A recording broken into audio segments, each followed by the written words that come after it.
I'm really hoping that, this isn't tilted and that I'm in the frame, because if I make this entire video and I am not in the frame, I am probably just going to cry.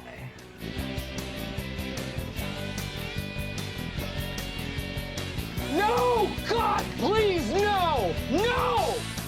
No! No!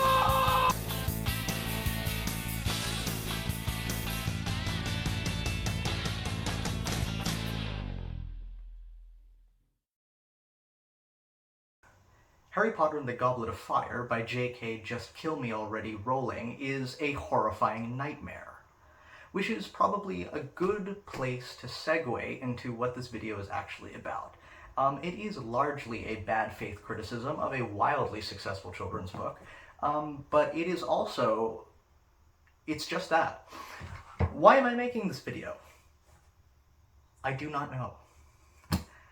And what is this video going to consist of? Well, it is going to be a critique slash analysis slash nitpicking of the first third of Harry Potter and the Goblet of Fire. No, that's a lie. It's the first 13 chapters of Harry Potter and the Goblet of Fire, which is technically more than 1/3 of the total chapter count, which is 37 chapters, but it's also less than one third of the total number of pages in the book, which is like 750. Chapter 13 only gets up to like page 208, which means that I have, oh god, I have 550 pages left? Let's just talk about, what is this critique going to be about? Well, it's a six-pronged analysis, so to speak, and my handy-dandy little post-it here is going to tell us what those six prongs are. I actually have a very helpful acronym, which I'm going to throw up on the screen. This is where I'm going to be putting all of the text, provided that I remember to do that in post, and if I don't, then, well, we're just not going to have any text. The acronym goes as such: CCIARN, which in the Italian is pronounced Ciarn. What are the letters in this acronym supposed to stand for? Well, the first C stands for convenience store writing, convenience store narrative, or convenience store world building. What does that even mean? Well, when I talk about convenience store writing, I'm really talking about the fact that Joanne, and whenever I say Joanne, I do mean J.K. Rowling. I just think that Joanne is an easier thing to say than J.K. Rowling. Whenever I talk about convenience store writing, I'm talking about the fact that Joanne has this tendency to write her worlds and her narratives in the same way that a person might go shopping at a convenience store. Why do I go to a convenience store? Well, I'm mostly going to a convenience store to get a quick fix for something, right? It's 10 o'clock at night, I need milk, I can't go to like Target because Target is closed, I can't go to Walmart because Walmart is closed. Is Walmart closed? I mean, like, we don't have a lot of Walmarts in my area. I'm going to assume Walmart is closed.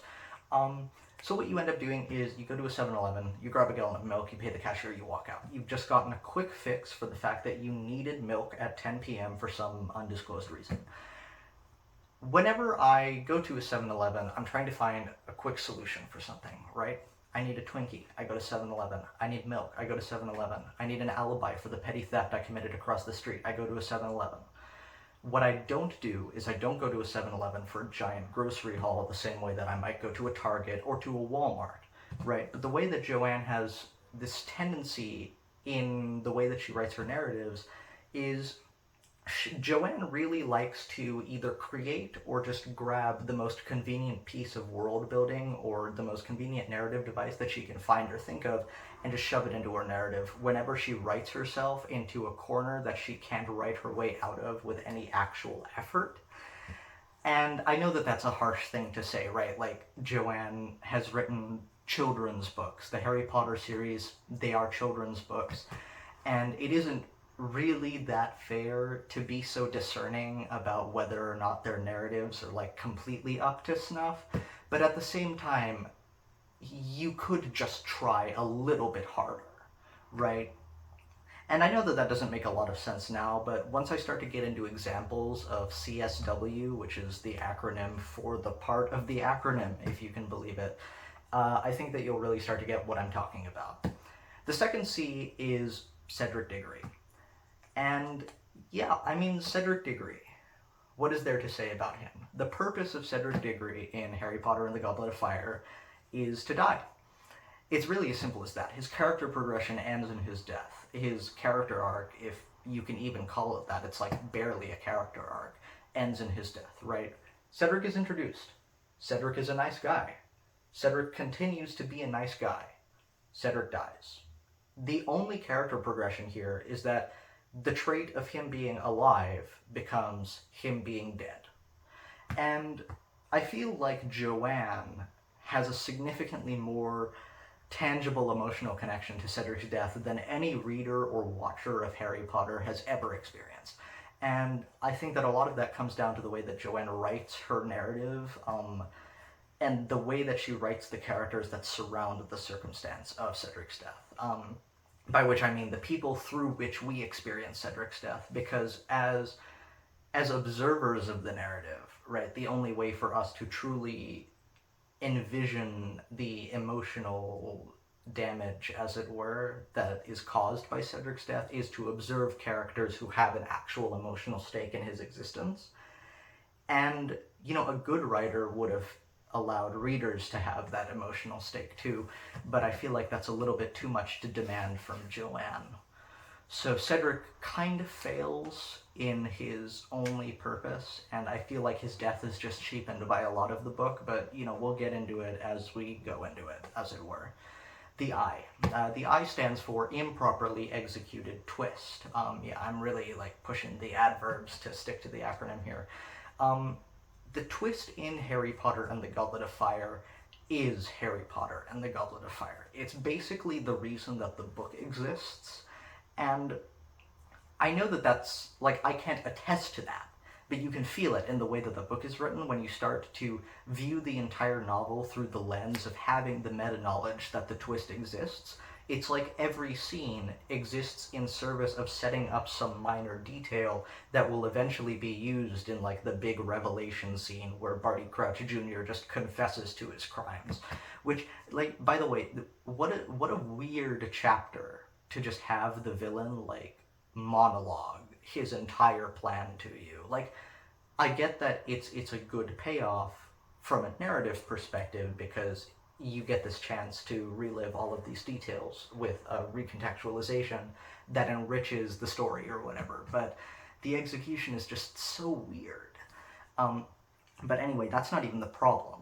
The issue that I have with the twist is that it just doesn't feel like a satisfying twist, and when I say that, I mean that the purpose of a twist is to take information that is given to us, the reader or the audience, by the narrative, and recontextualize that through not an entirely impossible lens, but an unlikely one.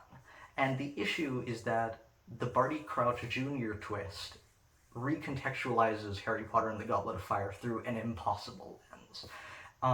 The best twists in media, like, for example, Shutter Island, which I know is apparently a movie that is really weird to like people just don't like Shutter Island, which, like, it's okay to have that opinion, but you are wrong.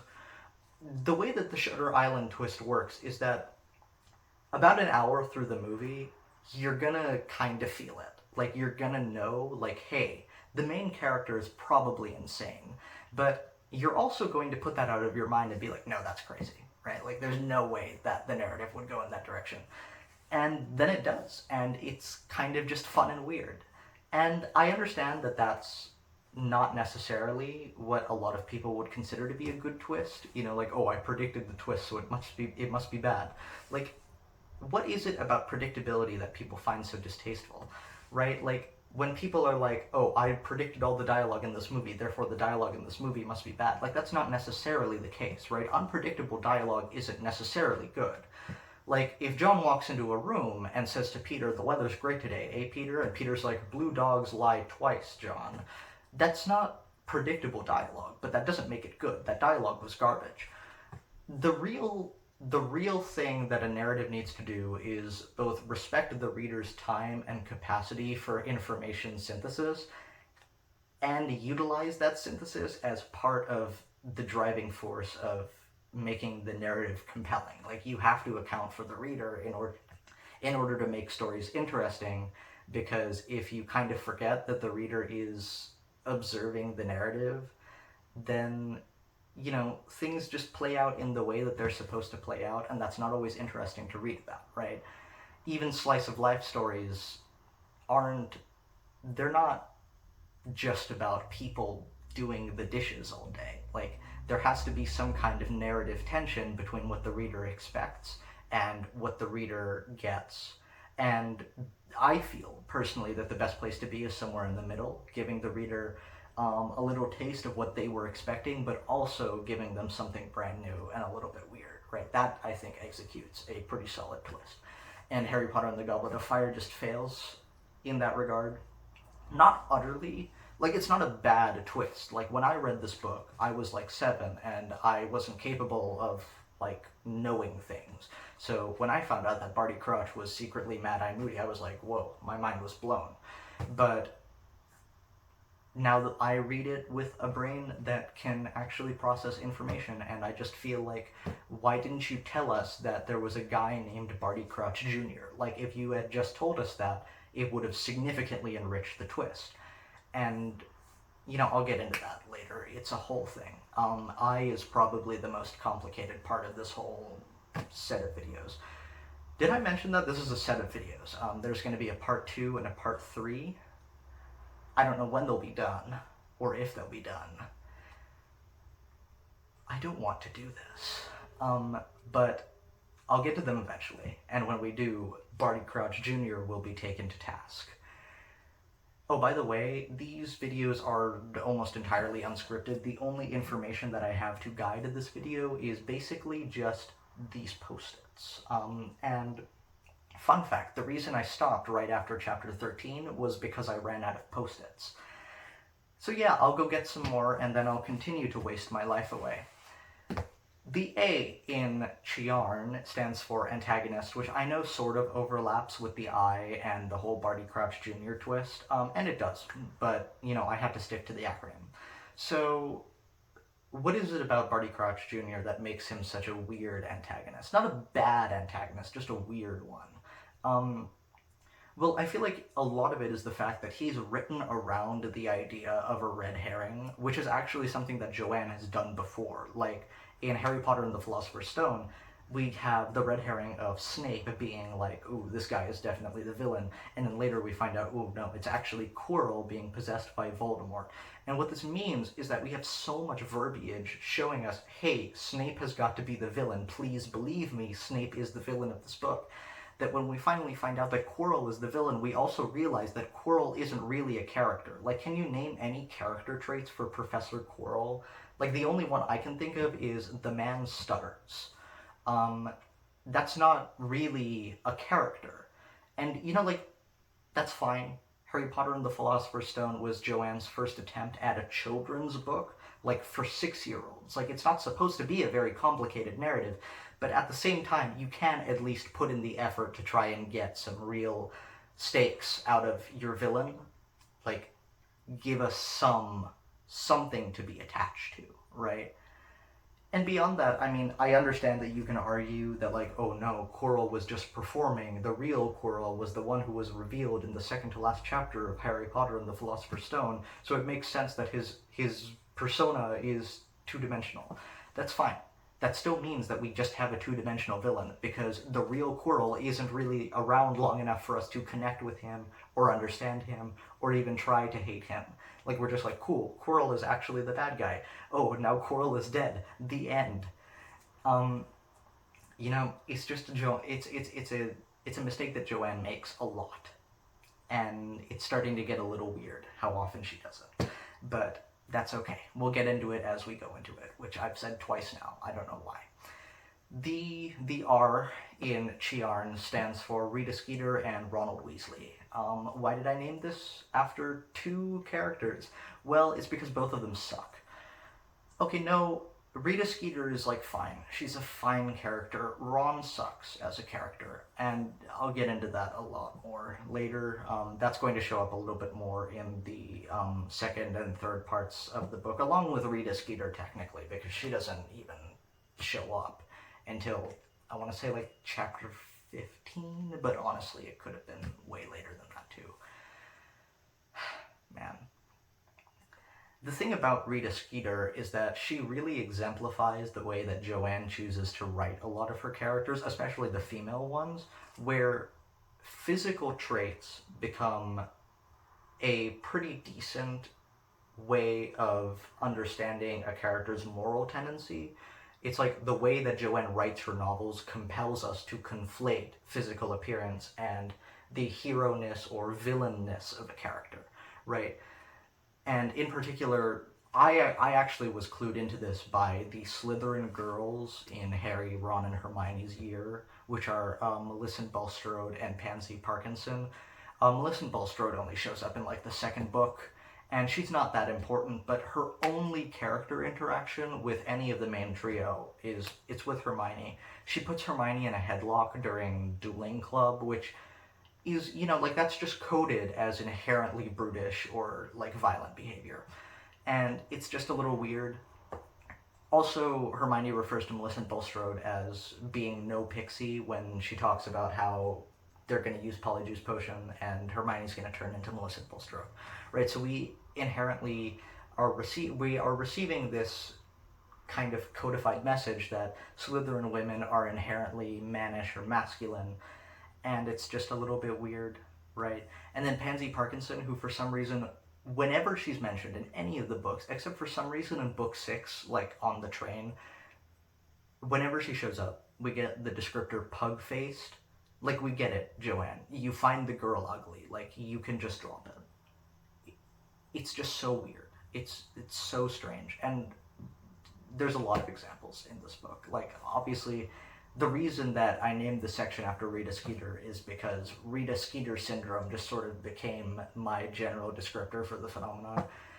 And I'm not going to comment on the things that Joanne does or says in the public arena, but I will stare at the camera for a while every time I feel like I want to. Yeah, so the N is for naming conventions, and it's probably the most nitpicky of the 6. Joanne likes to be clever with her names, right? Like, the guy who writes Advanced Potion Making, grade 6, is named Libacious Borage. Like, libacious, like libations. It's cute, right? Remus Lupin is a werewolf. Sirius Black turns into a dog. She likes to be funny about how she uses her names. But sometimes it just produces, like, the worst, like, the most stupid names, the worst names I've ever heard. Which, yeah, is inherently a nitpick, but it also contributes to this really weird sense when you start to realize that the only people who get the fancy name treatment are, like, your average white Briton, right? Everyone else is excluded. Like, for example, the Irish wizard, there's only one. The Irish wizard is named Seamus Finnegan. And the Jewish wizard, and look, I know that there's like the infamous tweet about Anthony Goldstein, Jewish wizard, and everyone's like, that guy's not in the books. Like, I'm sorry, he actually is in the books. Like, he's in Harry Potter and the Philosopher's Stone. Like, he gets sorted. But could you have picked a more Jewish name, Joanne, than Anthony Goldstein? And then, of course, there's Cho Chang, which is basically just a crime in and of itself. Like, I honestly am amazed that the Indian characters were spared. Like, at least Parvati Patil is like a real name. But Cho Chang is just... It's really strange to me when you can, in one breath, come up with names like Bartemius Crouch and Ludovic Bagman. And then in the other breath, Anthony Goldstein and Cho Chang. It's such a weird discrepancy, and just coupled with a bunch of the other stuff in the book, you know, related to social issues. I'm gonna get into like Hermione's whole thing with house elves in a little bit. It gets so weird. It's really icky, honestly. But yeah, that's it. CCIARN, Chiarn, which incidentally also stands for Cho Chang isn't a real name, Joanne. Let's get started. Okay, this first post-it is literally just the acronym. Chapter 1 is the Riddle House. Now, here's the thing about Chapter 1. I actually think Chapter 1 is pretty okay, largely because it doesn't involve anything. Chapter 1 is a pretty short chapter which chronicles the fact that Tom Riddle, that being Tom Marvolo Riddle's father, aka Lord Voldemort's father, and Tom Riddle's two parents are killed within their palatial home. And the assumption in the Muggle community is that their groundskeeper, Frank, killed them, but since there was no obvious sign of harm done to the bodies, he was pronounced innocent.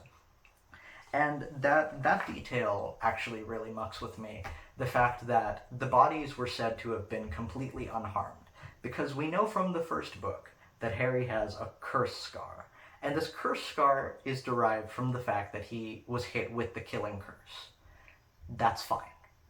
But that also means that the Riddle family should have curse scars. And if they don't have curse scars, which is also okay, that's an okay thing to write, because, hey, maybe Harry only has a curse scar because he survived the killing curse. That's a totally fine detail to have. But then, if Harry only has a curse scar because he survived the killing curse, then how do you know it's a curse scar, Joanne? You can't just write information into your books if the characters themselves aren't supposed to have that information. You cannot disseminate that kind of information in a fish-out-of-water story without making sure that that information is first common knowledge. Which means that either Joanne is choosing deliberately to not give these characters curse scars in order to fit a contrived one-chapter narrative about this Muggle not being responsible for Tom Riddle's family's death, or she just forgot. And, you know, like, it's not a bad thing. It is a nitpick, but it's weird, and it sets the wrong tone for this book, and it honestly shows how carelessly a lot of the saga has been written. It's disconcerting. I have a second post-it note here, which is the first mention of Barty Crouch Jr. as the quote-unquote faithful servant of Voldemort. Now, here's the thing. Voldemort, when he introduces Barty Crouch Jr., says, quote, "I am not asking you," that meaning Wormtail, "to do it," that meaning Voldemort's evil plan, "alone. By that time, my faithful servant will have rejoined us." Now, we know for a fact that this faithful servant thing refers to Barty Crouch Jr. once we get to the point where we actually have, like, the twist is revealed and all of that. We know that Barty Crouch Jr. considers himself to be the most faithful servant of Voldemort. And, like, it's a good detail because it does allow you to directly connect the two, because there's literally identical wording being used. And that's fine. It's fine. Like, it's not bad. The problem is, and it's only going to be exacerbated as we get through the book, that Barty Crouch Jr. is not mentioned by name. And the reason why this is such an important detail is because of the scene in which Harry sees Barty Crouch on the Marauders map, right? We see Barty Crouch, and the assumption is that this has to have been Bartemius Crouch Sr., because of the fact that we don't even know that his kid is named Barty Crouch Jr. If we had that little nugget of information, it would have been so much easier for us to at least have some grip of the fact that, hey, there might be some kind of, you know, rather unclear narrative going on here. We might have some fog introduced to the plot. And that's not bad writing. That's interesting writing. It's not bad to confuse the readers in a book with a twist, because the point is to surprise readers with a twist.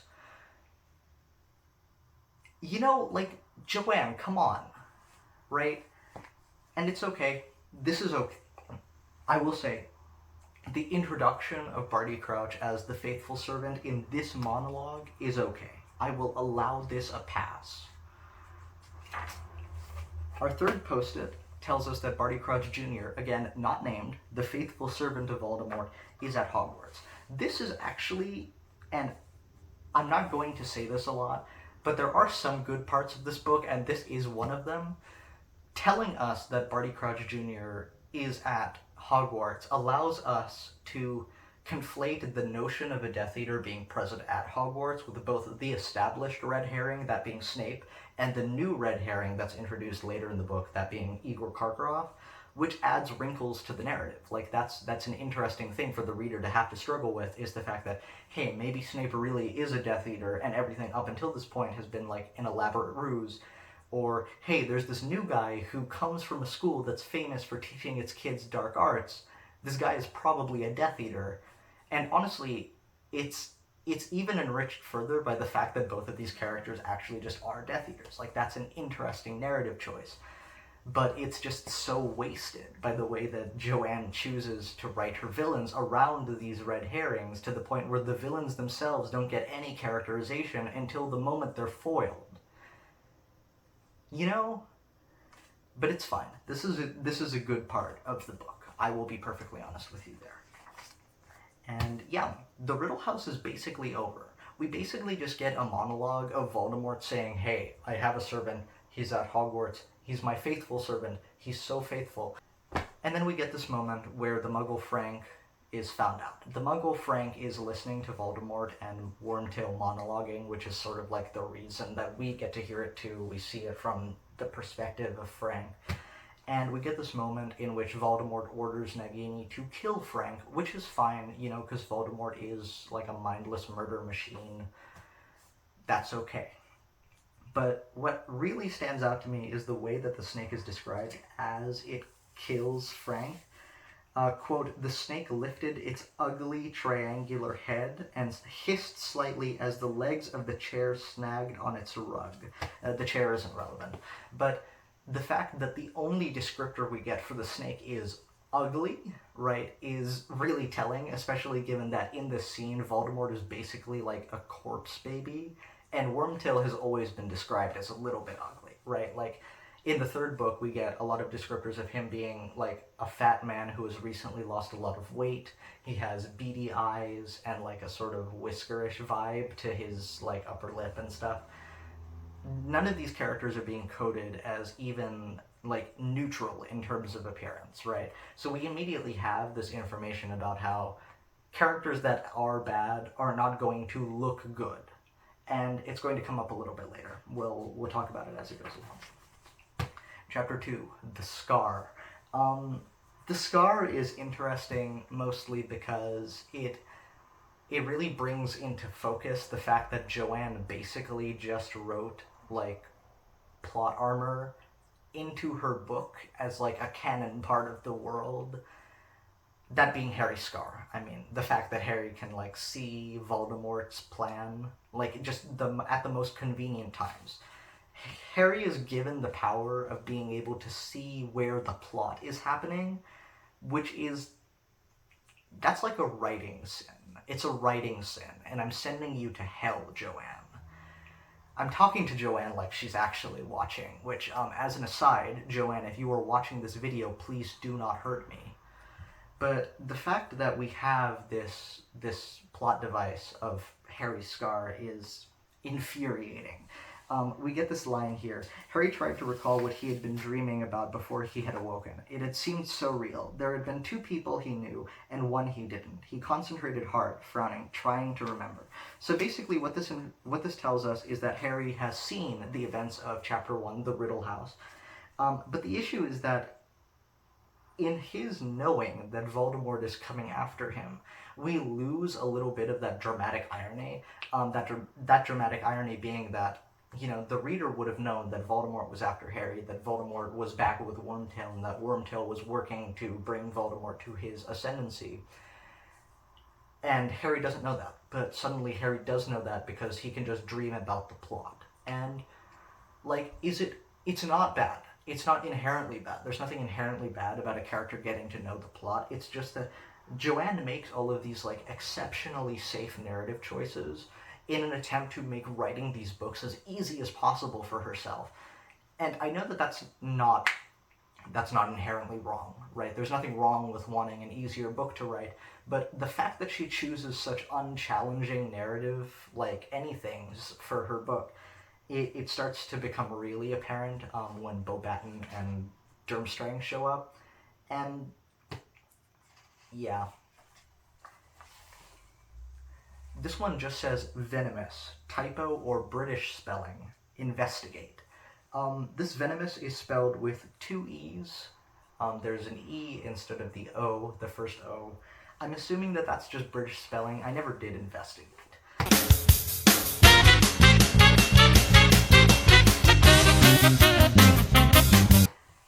This one, there's like a post-it on every page. That's where I've gotten.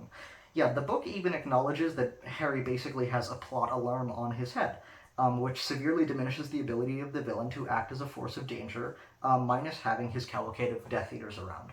Yeah, that's basically it. The fact that Harry is capable of knowing exactly where Voldemort is at any given time, approximately at least, right? If Voldemort is present, Harry is going to know that Voldemort is present, and it's going to put him off a little bit. His scar is going to hurt. That immediately kills any potential urgency that 90% of the book is going to have, because of course, if Harry has this plot alarm on his head, Joanne is going to use it to tell Harry when Voldemort is around. And that basically just means that if Harry's scar isn't hurting, we don't really have to care about what happens to Harry, because he's going to be okay, because his arch nemesis isn't around. You're just deleting potential narrative wrinkles. Please don't do this. Like, don't do this, Joanne. You're making your book worse. And, like, I get that. I'm sure that at this point Joanne was like, I'm sure that the scar would be a really interesting thing to incorporate into Voldemort's soul and the whole idea of the Horcruxes. That's okay. It's fine to retcon things that already barely have any purpose. But this just feels like such an arbitrary retcon for the sake of narrative convenience, and it's just icky. Like, it doesn't do anything particularly helpful for the reader. Like, it actively cheapens the narrative for the reader, and all it does is make Joanne's job easier, and I don't think writers deserve to have easy jobs. I won't comment on how there's only one jail. Oh boy. Yeah, so there is an entire paragraph here dedicated to the fact that Sirius Black was in jail. Let's just go and read it, I guess.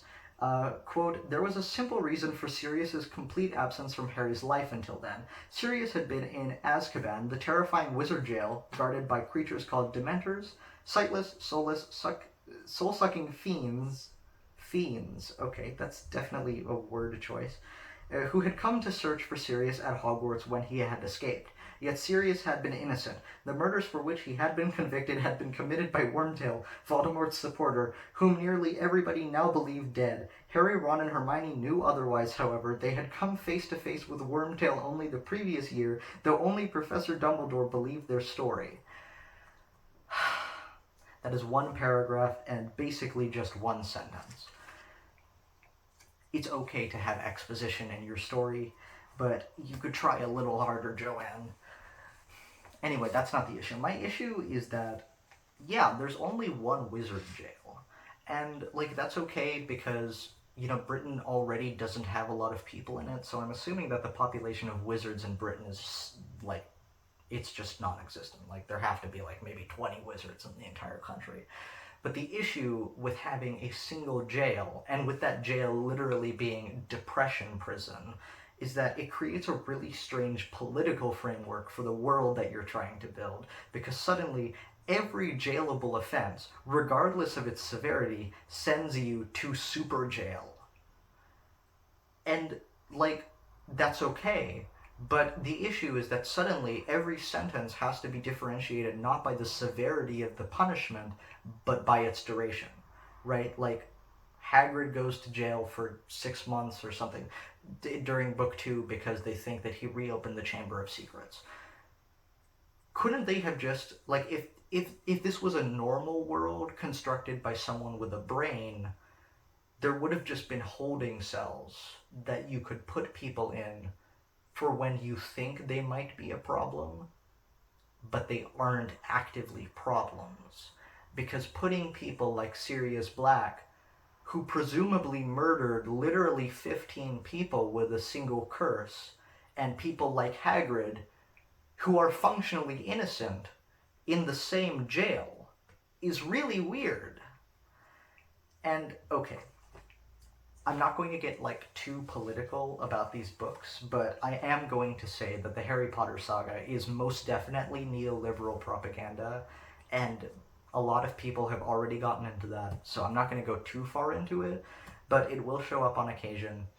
Just because, there are some parts of this book that are so strange when you start to realize that they are actively neoliberal, like the fact that for some reason every time the ministry wants to punish someone, they just send them to super jail. It's like there aren't any actual legal punishments beyond sending people to jail. Like the fact that Hagrid, who is literally innocent, like even if he opened the Chamber of Secrets the first time, there is no proof that he did it the second time. He still gets sent to super jail. That's so weird. And it's so, like, neoliberal. Like, the tendency to jail over rehabilitation is just, it's really icky. And it's so strange to me that at no point does Joanne bring up the fact that, hey, maybe we should be rehabilitating criminals instead of sending them to super jail. And when it's coupled with Hermione's house elf thing, which I am going to get into a lot soon, it gets wrong. It gets really wrong. And it's also just bad world building. Like, this isn't how you design a political system. There are going to be other jails. And I know that that's a super weird thing for me to say, because ideally there should be no jails, but reality does not always follow our wishes for it. Wow, I have been talking for a long time. I hope that you guys can hear me, because otherwise this is going to start getting really, really irritating, and I'm going to have to, like, increase the volume and post and all of that. We are now on Chapter 3, The Invitation, which is actually a pretty fun chapter. It's not a good chapter. It's actually a pretty bad chapter, but it is a fun chapter. I really like the illustrations that are done for the starts of the chapters in these books. They have so much, fun energy. It sucks that, the people who drew these pictures are probably awful, but that's okay. So this is where we get into the whole, the Dursleys are still present in Harry's life subplot, which only takes place over the course of, this chapter. But the fact that the Dursleys are still in Harry's life means that Joanne has an excuse to make fat jokes for the rest of this chapter, and it's a little weird how much Joanne hates people who don't conform to that standard, skinny white kid kind of body type. And it's really bad with Dudley in particular. I'm not going to defend Dudley as a person, because, he is really mean, and he is coded as, a terrible person, and I do find him really obnoxious and annoying. But the fact that Joanne writes Dudley his biggest sin is the fact that he's overweight is super weird, right? We get this whole paragraph about how Dudley's school has been sending Vernon and Petunia letters that Dudley is too large, and they wave it away, and this is supposed to be a haha, look at how stupid they are for not acknowledging the fact that their kid is overweight kind of thing. And, yes, if you're overweight, it is important to acknowledge that, but at the same time, it really shouldn't be used for, a haha funny. It's just not appropriate. I just don't think that works as a narrative device or as a character building tool. And we also get this other moment where the entire Dursley family and Harry is eating grapefruit because Dudley needs to be on a diet. And the moment that Uncle Vernon gets up to go do something, I believe he's collecting letters from the postman, which is, of course, the inciting incident of the chapter. Dudley swipes Uncle Vernon's grapefruit piece, which is meant to establish the fact that Dudley is greedy, which in coincidence with the fact that Dudley is overweight, I think Joanne uses as an excuse for the fact that he is basically nearly choked to death at the end of this chapter by Fred and George, which is super weird because it makes you feel like the reason that he is receiving this universal punishment of having his tongue engorged to obscene sizes is because he's overweight and greedy, which being greedy is a negative character trait. That's fine, but using gluttony as an excuse for something that is genuinely actually kind of messed up and shows you how much Joanne despises people who are large. It's weird. And it's just, like, the whole Dursley family has always been coded as a little bit ugly. Like, Petunia is repeatedly described as horse-faced, and Uncle Vernon is basically just, like, an overlarge tomato. So the fact that we hate them and are encouraged to hate them actively, and the fact that we're supposed to laugh at their torment, does get a little weird.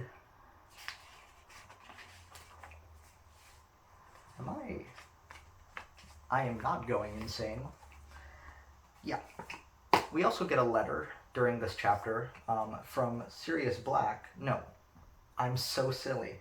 From Molly Weasley to Harry Potter, or rather to the Dursleys, inviting Harry Potter over for the Quidditch World Cup, which is, that's a fun thing to put in your book. I will not complain about that.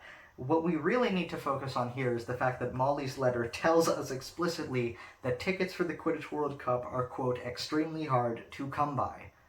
Just, tuck that away in your brain folds, because it's going to be super relevant later when I start to complain. And we move on. This is a minor nitpick, and, I am actually doing a lot of minor nitpicks in this video. So, if you don't like that, you can feel free to type out my IP address in the comments. It'll be good to finally know what my IP address is. But Harry sends Sirius a letter saying, hey, I'm at Ron's house. He invited me over for the Quidditch World Cup. If you want to contact me, I'll be there. But also, just a few pages ago, we were told that only Harry, Ron, and Hermione know that Sirius Black is innocent. So why would he be corresponding with anyone at Ron's house? Because, God forbid Molly or Arthur open that letter and it's from Sirius Black, and now they're like, oh no, my child is aiding and abetting a criminal. It's just, I get that these things are not a big deal, but it just feels like Joanne is so careless about the way that she writes her characters, and, who needs to say what.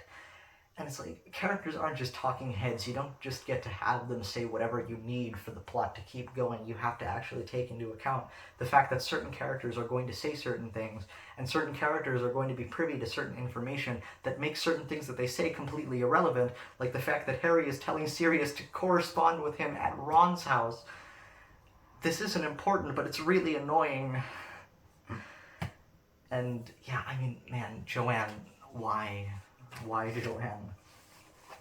And, yeah, the chapter ends with Dudley consuming Tung toffee from Fred and George. And this is very clearly supposed to be deliberate. Fred and George laugh. They're like, oh, did he eat it? And Harry's like, yeah, he did. He nearly died.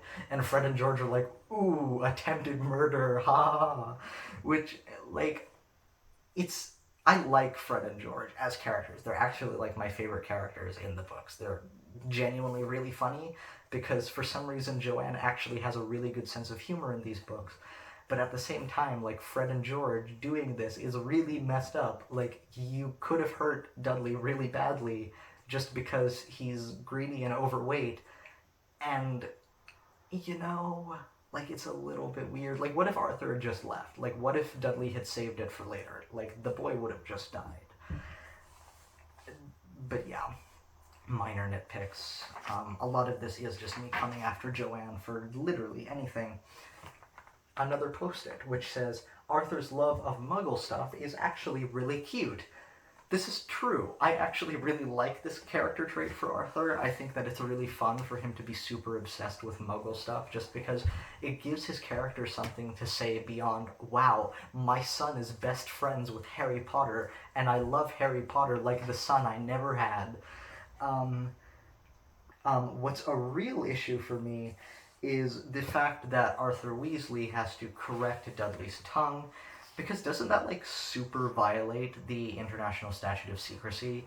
Which is kind of, a big deal, to the point where Harry was nearly expelled from Hogwarts for allowing a house elf to do magic in his home. But for some reason, Arthur is just allowed to do magic in front of the Dursleys with no punishment whatsoever. This isn't a big deal from a narrative perspective because it would be a little bit strange for us to have a subplot about Arthur having, like an inquiry. But at the same time, you have to be consistent about the world that you're building because you can't just retcon the rules every time you want to have a fun character moment. The point of the rules is to enable other kinds of fun character moments where, hey, maybe Arthur has to fix Dudley's tongue without using magic because of the fact that the Dursleys are present. That, I think, would have also been a really interesting scene, and frankly, if you're going to tell me that that would have ruined the pacing of the book, that isn't true, because the pacing of this book is already garbage. And I haven't even gotten into that yet. But the pacing of this book is so bad that chapter 13, the chapter that I finished at for this video, is like the third chapter that Harry spends at Hogwarts. They get to Hogwarts at the end of chapter 10. That's atrocious. Anyway, chapter 5, Weasley's Wizard Wheezes. This is a chapter that exists. It has a lot of problems, mainly because it sets up the whole going to the Quidditch World Cup thing, which, is it a little bit convenient that the Quidditch World Cup, which hasn't come to Britain in over 100 years, has suddenly arrived in Britain? Yeah.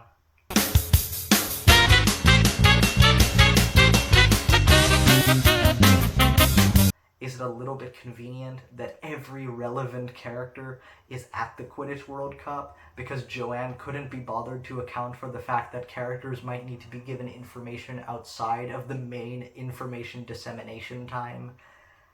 Yeah, but we'll get into that later because that isn't even in this chapter.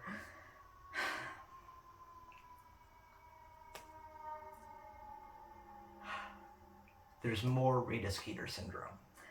We know for a fact that Charlie is good-natured in appearance and that Bill is cool because of the way that Joanne writes this character, by which I mean she literally says, Bill is cool, and Charlie has a good-natured face. See, quote, he had a broad, good-natured face. I'm talking about Charlie. The appearance coding is getting really blunt now, almost as blunt as Ruby. And no book should ever be like Ruby. You'll notice again that we have another moment where Ron, Hermione, and Harry come to a discussion about Sirius, and very specifically, Ron gets cut off because Hermione tells him to shut up about Sirius because of the fact that his family is present and they don't know that Sirius isn't a violent criminal. Why did Harry tell Sirius to contact him at Ron's? I know that this is a nitpick, but please, Joanne, you cannot just have characters do completely senseless things and then fix them later. You could have just edited your book, Joanne. And I get that, hey, it's okay for characters to have stupid moments because that's how people are. People are sometimes stupid. But this isn't stupid. This is, completely idiotic. And frankly, I don't think this is something that Harry would do, telling Sirius to contact him at Ron's. He's not that dumb. This is the good one. This is the good one. Because I've written it in capital letters, I know it's the good one. Basically, we have this moment where Miss Weasley is cooking, and I'm not going to comment on the fact that for some reason in Joanne's exceptionally fantastical wizard world, somehow all of the women end up doing all of the cooking all of the time, and it's never even acknowledged until Hermione yells at Ron for assuming that she'll do the cooking in book 7. But Mrs. Weasley is doing the cooking for Harry, Ron, and Hermione, who are all present so that they can go to the Quidditch World Cup later, and this is how it goes down. Quote, Mrs. Weasley slammed a large copper saucepan down on the kitchen table and began to wave her wand around inside it. A creamy sauce poured from the wand tip as she stirred. So basically, Mrs. Weasley is making food using magic. Which very casually shatters Gamp's law of elemental transfiguration, which I should probably explain. What is Gamp's law of elemental transfiguration? Well, it's introduced in Book 7, and basically all we know about it is that food is one of the 5 principal exceptions to it. What does that mean? You can't make food using magic. It's like a whole part of the plot, because if Harry, Ron, and Hermione could make food using magic while they're going on their wilderness romp to stop Voldemort, a lot of the narrative stakes would have been detracted from because of the fact that they would have been able to just feast whenever they want. They wouldn't have been miserable. And that's fine. It's okay to have characters be miserable, and for us to have an actual reason for this. But you cannot just casually retcon these kinds of things, because people have been making food using magic in these books for a very long time, and then Hermione just decides that you can't make food using magic anymore, and then she cites a fundamental law of the world to explain why we can't do this. So either Mrs. Weasley is like a Dumbledore-level intellect, and she's just being skated over for some reason, or Joanne just doesn't know how to write books consistently. Why are you doing this? You could have just had her, like, peel potatoes or something. Why?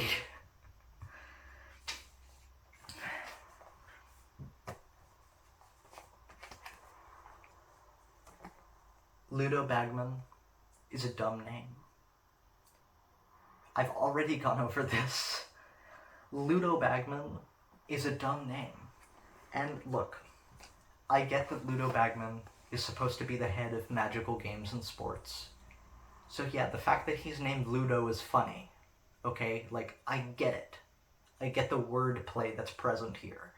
But when you choose to name characters Ludo Bagman, and then you reveal later in a scene about a trial for potential terrorists that his name is actually Ludovic, and suddenly I'm on the floor laughing when I should be taking in this very serious scene about how Ludovic Bagman might secretly be like a terrorist, you failed to give this character any effective narrative meaning.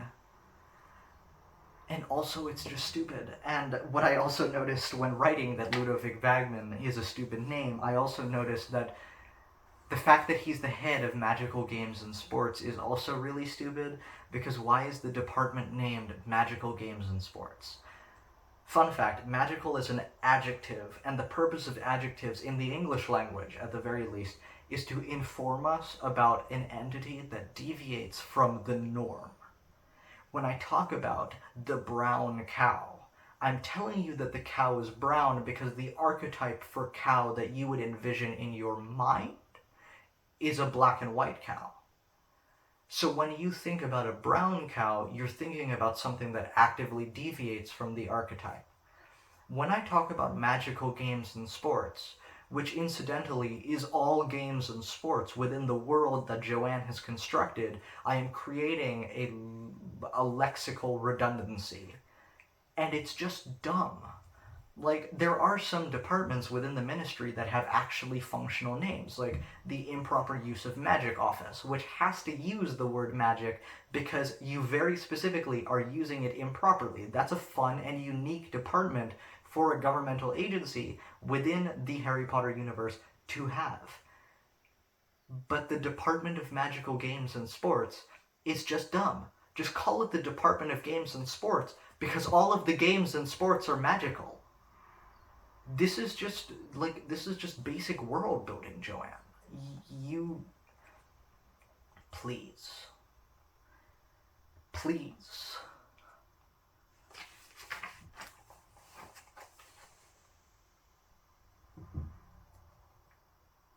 This post-it started a counter of the amount of times that I could find stupid department names. I'm on 2 now. Victor Crumb... Oh. Yeah. So, Victor Crumb's appearance in the story, or rather, his first name drop within the story, starts this really weird trend that Joanne uses throughout this book to quickly disseminate a lot of relevant information. Because, frankly, Harry Potter and the Goblet of Fire probably does do the most world-building legwork out of any of the books. It doesn't do it well, but it does do a lot of it.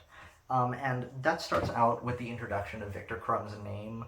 Now, Incidentally, I feel like it's a little bit funny that Victor Crumb's name, in the vein of clever names for people that Joanne likes to come up with, Victor Crumb's name tells us secretly that he is Eastern European, but it also serves as a way of introducing us to this new character before we actually get to his whole thing, because Victor Crumb is a champion of Durmstrang and therefore has to have a relevant character outside of XYZ character moment during the Quidditch World Cup, right? Essentially what Joanne is doing is that she's causing this character to appear before he's actually relevant, so that we know for a fact that he isn't just relevant in terms of his placement within the Quidditch World Cup, but will probably also come back later.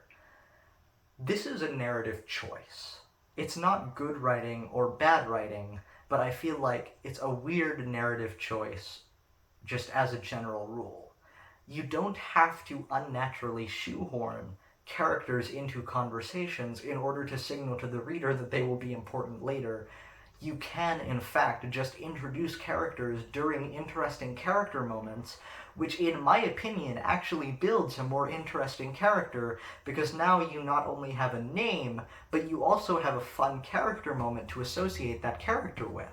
If you just name drop Victor Crumb and you're like, ooh, Victor Crumb's gonna be at the Quidditch World Cup, he's the seeker for Bulgaria. Like, okay, but now all I have about Victor Crumb is words. Why don't you just show me Victor Crumb, and then I'll be invested by default? And yeah, Victor Crumb does show up later, and he does have a fun moment with, like, the Wronski feint? How do you pronounce that word? The Wronski feint. During the Quidditch World Cup, and it does make him an interesting character. I just feel like it is cheapened by this moment of, hey look, I'm introducing a character now, that Joanne tries to pull. Chapter 6 is literally called The Portkey, and I think that this is actually kind of like a driving force for why I did this entire thing, is the fact that the Portkey exists, because in creating a narrative device, or rather like a plot device, are those the same? Cut this part out. In creating the Portkey as like a world building tool and also as a narrative device, what Joanne is doing is that she's showing us that there's this helpful little thing in her world which allows you to get from one place to another place instantly. And that's fine. But the thing is that Joanne uses these concepts so sparingly that it never feels like they're actually integrated into the world that she's made. Like, when you actually go and, like, read the books through the lens of examining the world building that Joanne is doing, it really does feel like every book just exists within its own, like, separate dream world, where the main aspects of the story, like the fact that Harry exists, like, they're contiguous, but all of the side details are just, like, thrown out willy-nilly, and they either stick around or they don't. Like, for example, in the first book, we know that Ron is good at chess, which is like a good character trait. That's like a relevant thing for a character to be able to do, and could be potentially useful in other books where, I don't know, you have to duel other wizards because chess requires strategy, but that's just dropped after the first book. Like, it never comes up again. And the reason for that is because in the first book, Joanne was making actually interesting character moments and attempting to integrate parts of her world into her characters and vice versa. But in this book, she creates the Portkey, and then it gets used 3 times after this over the course of 3 exceptionally long books, and then never again. I can even name them. We get a Portkey at the end of this book, the Triwizard Cup.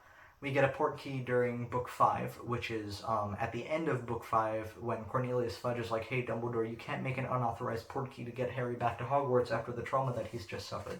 And then in Book 7, they use one to, at the start of the book to get from one safe house to another safe house after the Voldemort broomstick chase. And then it's mentioned during the middle of the 7th book. During the Ministry breakout scene. Like, you can't introduce such a fundamental concept, and I do mean fundamental concept because if you're going to integrate instantaneous teleportation into your world, it's going to basically revolutionize the way that people travel especially given that portkeys don't have to be like fancy magical objects. Like the one in this chapter is just a boot. If I could just make a boot take me wherever I need to go, I would never walk again. And this becomes especially egregious when you think about the fact that people are capable of apparating, because then what is the point of a portkey at all? It's like Joanne just invented portkeys for the sake of having a way of getting people to teleport even if they're underage, because she realized that underage wizards can't apparate, and she needed Cedric and Potter to get to the graveyard so that Cedric could be murdered by Voldemort. That's not effective world building. That is literally the definition of convenience store writing. You just made something up for the sake of a quick fix, and then you chose to use it 4 times over the course of a series when it really should be one of the central concepts here. And it's really funny to me that they use a portkey to get to the Quidditch World Cup in the first place, because if Bill and Charlie and Percy and Arthur can apparate, why not just take people by sight-along apparition? It literally takes no time, because you are instantly disappearing and appearing, so you just go twice.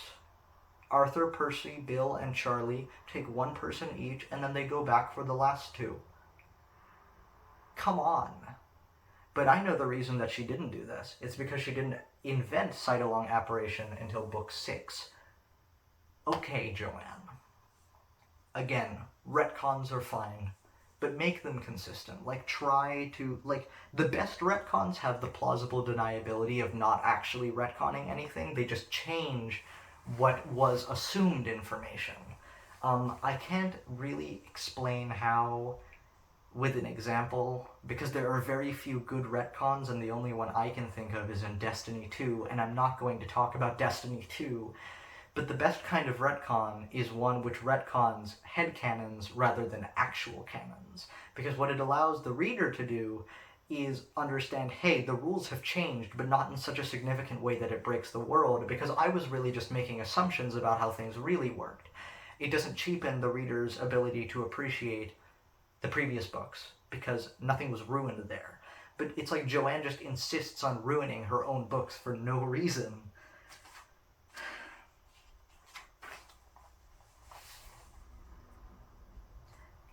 We're now at 3 for stupid departments, with, quote, the Department of Magical Transportation. Again, you can just say the Department of Transportation, which I guess would conflict with the Muggle Department of Transportation. That would be fun, a Department of Transformation. But you could also just say the Ministry of Magic's Department of Transportation. I tried so hard to make sure that I said the right word there. Yeah, sight-along apparition. There it is. I literally talked about it.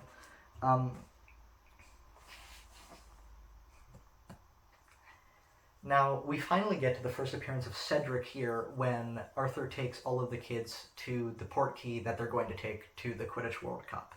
What do I mean by that? Well, Cedric appears along with Amos Diggory, his father, and they have like a little chat with Arthur and the kids. And we immediately know that Cedric is going to be like a semi-foil for Harry, because of the fact that the first thing that Amos Diggory tells us about his kid is that Cedric beat Harry at Quidditch. This is important because it makes Cedric a casual antagonist to Harry. Like, he's not a literal antagonist, but he has some things which set him in opposition to Harry, in particular the fact that they're in different houses and they both play Quidditch, which means that they are going to be playing against each other by default, right? This gives Harry a reason to dislike Cedric, but it also gives Cedric some level of character depth, because it tells us that Cedric is good at things that Harry is good at, potentially even better. This is a good thing to show us, because it allows Cedric to sort of serve that like rival position for Harry without him having to be actively antagonistic.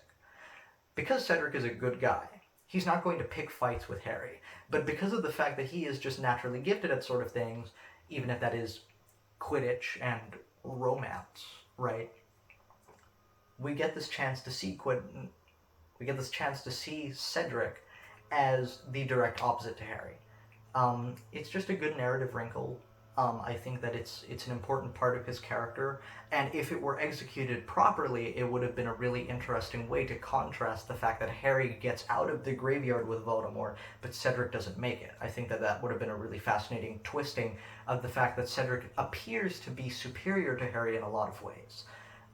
And, you know, like, is escaping death, like, is that a measure of superiority? Like, no, that's actually kind of a weird thing for me to say, but I feel like you know what I mean, right? The real problem isn't Cedric in this scene. It's Amos Diggory, who I will assert is one of the most unlikable characters I have ever read in any novel ever. Like, he's such a rude guy.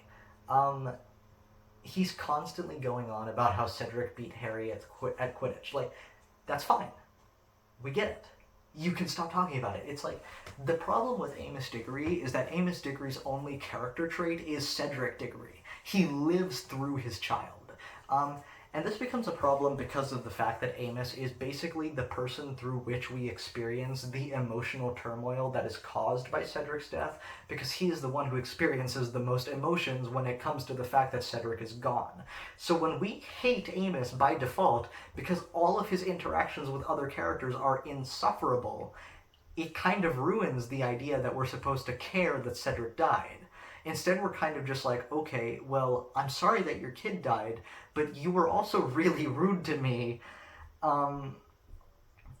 That actually isn't really a valid anything. Amos is just utterly unlikable.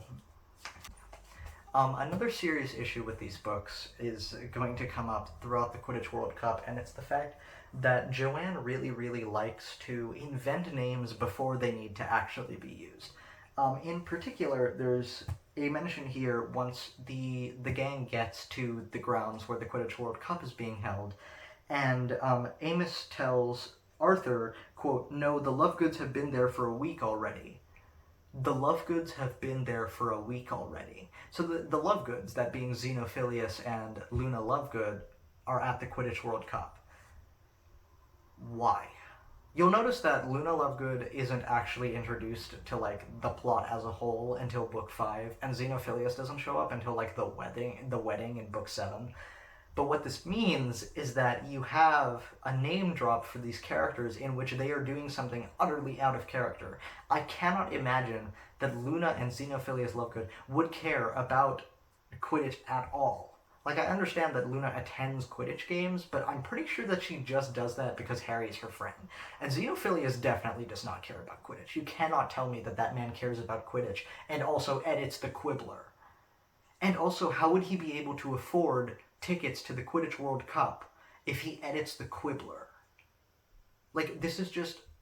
Like, Joanne doesn't really understand when you're supposed to create new characters.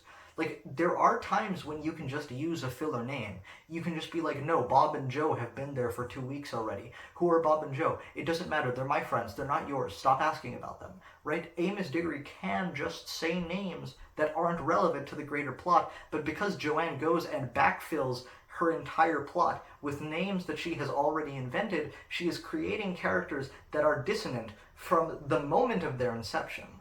And I know that it's not going to be a huge issue for a lot of people because this is literally the only mention of the Lovegoods in the entirety of books 1 through 4.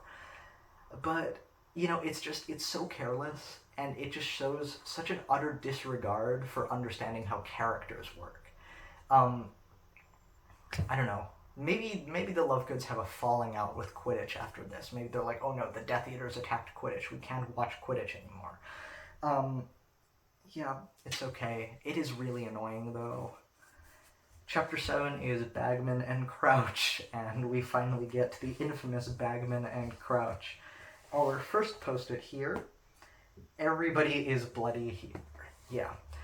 So the thing about the Quidditch World Cup is that for some reason it is described to us as an extremely exclusive event, to the point where Arthur had to get tickets through his connections with the Department of Magical Games and Sports. Like, Ludo basically gave him tickets, and it's established that most people can't even afford them, right? Like, that's basically the whole point. Tickets are very hard to come by. Thank you for that, Molly. But suddenly we get to the Quidditch World Cup and everyone who's relevant is there. Seamus is there, which honestly, like, I can understand Seamus being there because he's Irish and the Irish team is playing at the Quidditch World Cup. I can get wanting to splurge on tickets for that. But at the same time, you have people like Cho Chang. Why are you here? Like, it's fine that you're here, but you're just here because you're a plot device, Cho. Like, you don't have any actual purpose here. You're just present to remind people that you exist. And then there's people like Mundungus Fletcher. How did you get tickets? How did Mundungus Fletcher get tickets for the Quidditch World Cup? Arthur literally says that he was sleeping under a jacket propped up by sticks. He could not afford these tickets. You cannot do this, Joanne. You cannot just make up characters and be like, the core of this character is that he's a little bit shady and he doesn't have a lot of money, but he's also at a really exclusive sporting event. You cannot just put characters wherever you want for the sake of getting to mention them. That's not how writing works. And it's just such a circus of convenience when, for some reason, every character that you need to be present is present. And this all circles back to the fact that Joanne really does not want to make writing any harder for herself than she makes it in these books, because, you know, it could actually be really interesting if there are characters who just aren't at the Quidditch World Cup, who should be at the Quidditch World Cup. Like, let's say that Hermione wasn't present. That could be fun and interesting, because suddenly you have an entire conversation that you get to write in which Ron and Harry get to give Hermione the information about, wow, the Quidditch Cup was so cool, but also Death Eaters attacked us. That was crazy. And you get to have this whole moment where Hermione gets to react to that instead of Hermione just being present, so that we don't even have any kind of meaningful character interaction outside of everyone freaking out.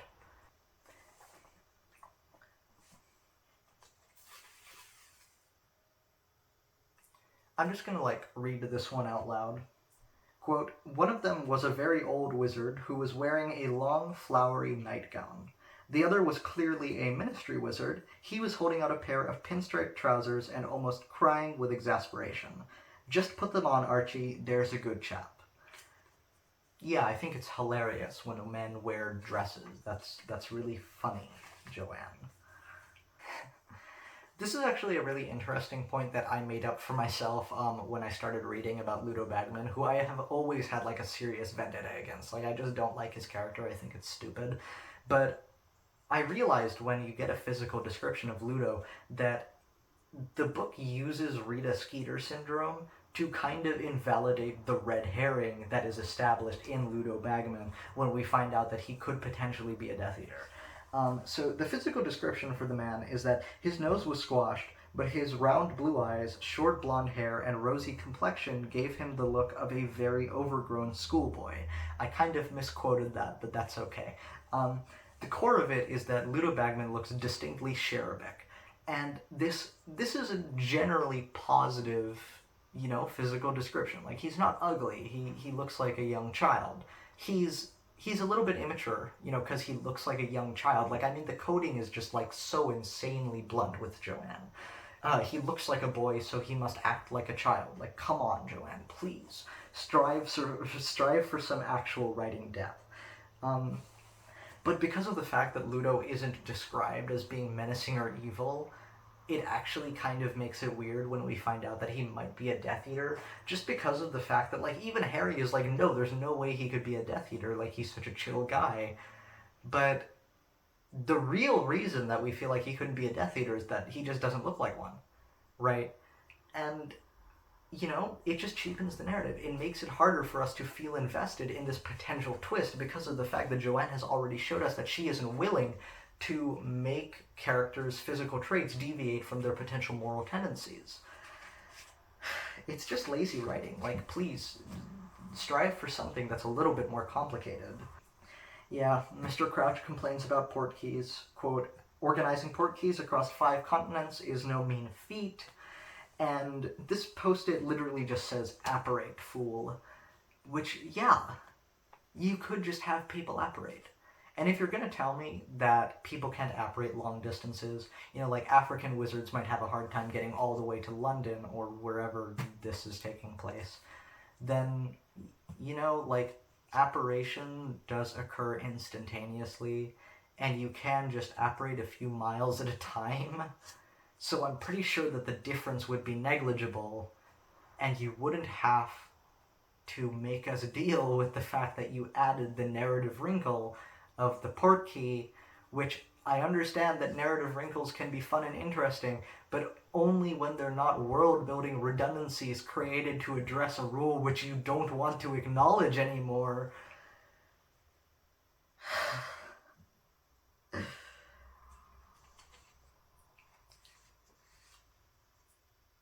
I realize that a lot of these post-its end with me sighing dramatically, but this book truly is aggravating. Like, I'm like halfway through these chapters. I'm on page 91.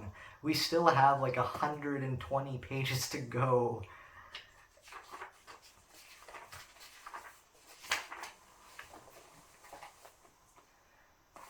Stupid department count, number 4. The Department for the Regulation and Control of Magical Creatures. They can just be animals. Because they're all magical, Joanne. And frankly, it doesn't really count as magic if it's just something biological. Like, for example, the erumpent. Why do I remember that? The erumpent isn't inherently magical just because it can inject things with fluid that explodes. That could just be a biological phenomenon. You don't just get to call it magical because the muggles don't know it exists. Like, are new diseases magical too? Like, are bioweapons magical because muggles don't know how they work? I don't understand, Joanne. We get an introduction to Narcissa Malfoy, who continues that whole white British people get a fancy name, like Narcissa and Narcissus, because she's vain. You're so clever, Joanne. What I find really funny about the physical description of Narcissa is that she would have been nice looking if she hadn't been wearing a look that suggested that there was a nasty smell under her nose. So basically, she is a pretty woman. She just is making an ugly expression, right? Which I think is really funny because it actually kind of represents her character arc in book 7, where she gets like a semi-redemption by letting Harry live in exchange for information about the fact that Draco is still alive. Like, I mean, you can't make this up. This feels so deliberate. It feels like Joanne is doing this on purpose. And I know that she probably isn't, but the fact that every character's physical description almost directly parallels the way that they treat Harry and other characters throughout the series makes these characters so much more uninteresting just because of the fact that their predictability factor goes up by so much. And it's not the fun kind of predictability where you're like, okay, I definitely understand what this character means now. It's the kind of predictability where you're like, I know exactly what this person's character arc is going to be because of the fact that they are either pretty or ugly. And that's just not fun. That's not a fun way of writing a book. It's not a fun way of reading a book. Oh, cool. This one just says wizard racism is a terrible plot device, which it is. I'm going to harp on this a little bit, and again, I know that the books aren't political, but they are. The books are political. Harry Potter is full of politics. And if you're going to tell me that they're not, like, you're just wrong. Like, book 1 is literally Harry Potter discovers state secrets. Book 2 is Harry Potter fights against a racial supremacist. Book 3, Harry Potter contributes to the obstruction of justice. Like, these books are inherently political in the fact that they have introduced something that is a real social issue, that being racism and discrimination, and it has attempted to translate that into the wizarding world through the use of Muggleborns and purebloods, and it is so heavy-handed and ham-fisted. It's like baby's first racism, and there was no need for it. Like, you don't need to put racism in every book. I don't understand why this is such a common thing. Like, I've recently been reading the Unwanteds. I don't know why. Like, they're not even that good, but they're better than this. And for some reason, the Unwanteds also has creativity racism in it. You don't have to put discrimination in your books unless you're willing to deal with the fact that discrimination is an actual social issue which can cause people trauma and needs to be addressed using an appropriate level of verbiage and consideration, but instead, Joanne just says something pithy, like she has Ron say, "Eat slugs, Malfoy," and then Malfoy gets punched in the face by Hermione for saying a slur. And that's it. It's just never resolved. And look, it's a social issue, it doesn't need to have a resolution, but you do need to see characters' character arcs accounting for the fact that wizard racism is present, because that is a huge part of this world for some reason, and it also just happens to be like an auxiliary force. And I think that a really interesting thing that a lot of people on this website, that being YouTube, bring up is the fact that if you're going to write a world in which racism is so deeply ingrained into the system, like the legal and political system, then you create a world in which there is no character that isn't to some degree morally reprehensible, which in a kid's book is a little bit much to be working with, because it basically means that Harry Potter is complicit in discrimination.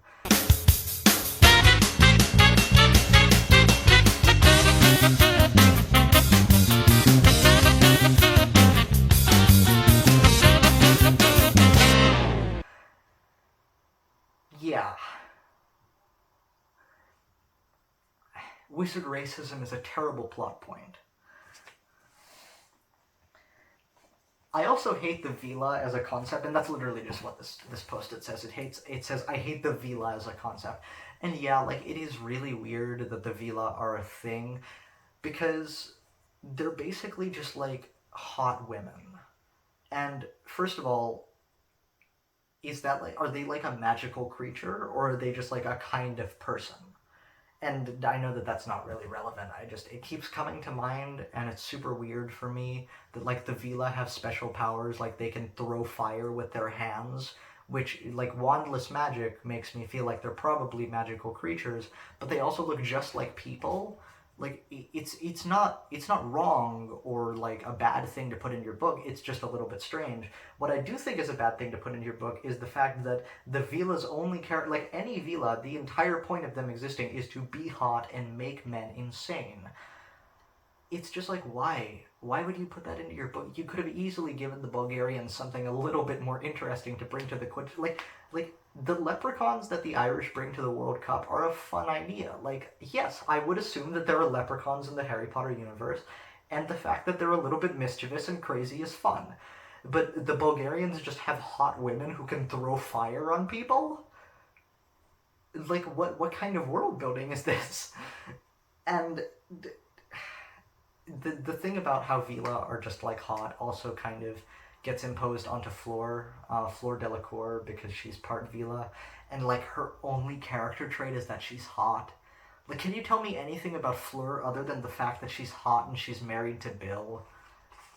No, you can't, because she doesn't have character traits. She's just like, I'm French and I'm pretty, which isn't a great way to write women. Like, I genuinely feel like if I didn't know that Joanne had written these books, I would have thought that a man had written Fleur's part, because she sounds like she was written by a man. And it's really awful. We actually get a bunch of pages with, like, no post-its on them, which is crazy. I'm pretty sure that, yeah, this is the scene with the actual Quidditch World Cup game in it, which I genuinely think is a good scene. Like, it's fun. It's frenetic, which I think is something that Joanne is surprisingly good at. She's good at pacing in, like, the internal events of a scene. She's just really bad at pacing her books. So this Quidditch game feels really, really fun, and I've always enjoyed, like, reading about Quidditch in these games. I've really enjoyed reading about Quidditch in these books just because of the fact that Joanne is so good at making the games feel like they're moving quickly and like there's actual stakes. Because unlike with character arcs, which are clued into by the physical appearance of our characters and Harry's plot alarm, the Quidditch games are just kind of like it doesn't matter who wins or loses, but we also don't know who's going to win or lose, which makes it fun. So yeah, like, this post-it literally just says, I rather like the Quidditch World Cup game. It's fun. And it is. I will give Joanne points for that. The one thing that I really don't like, however, is the fact that Fred and George Weasley make a bet on the Quidditch World Cup game in which they bet like their entire savings that the Irish will win the World Cup, but Victor Crumb will catch the snitch.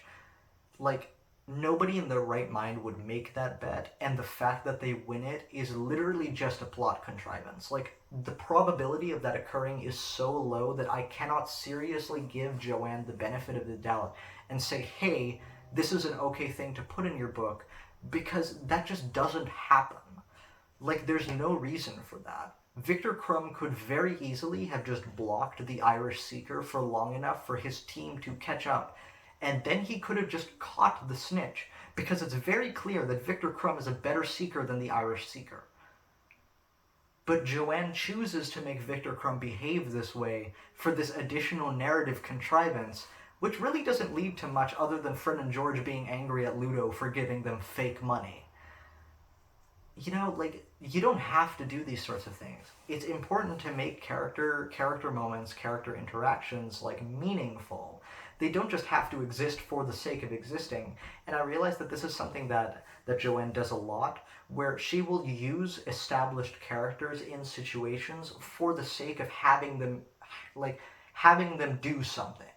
It's not about the fact that they might actually do it, it's that they need to do something so that Joanne can feel validated about the fact that these characters exist in her story.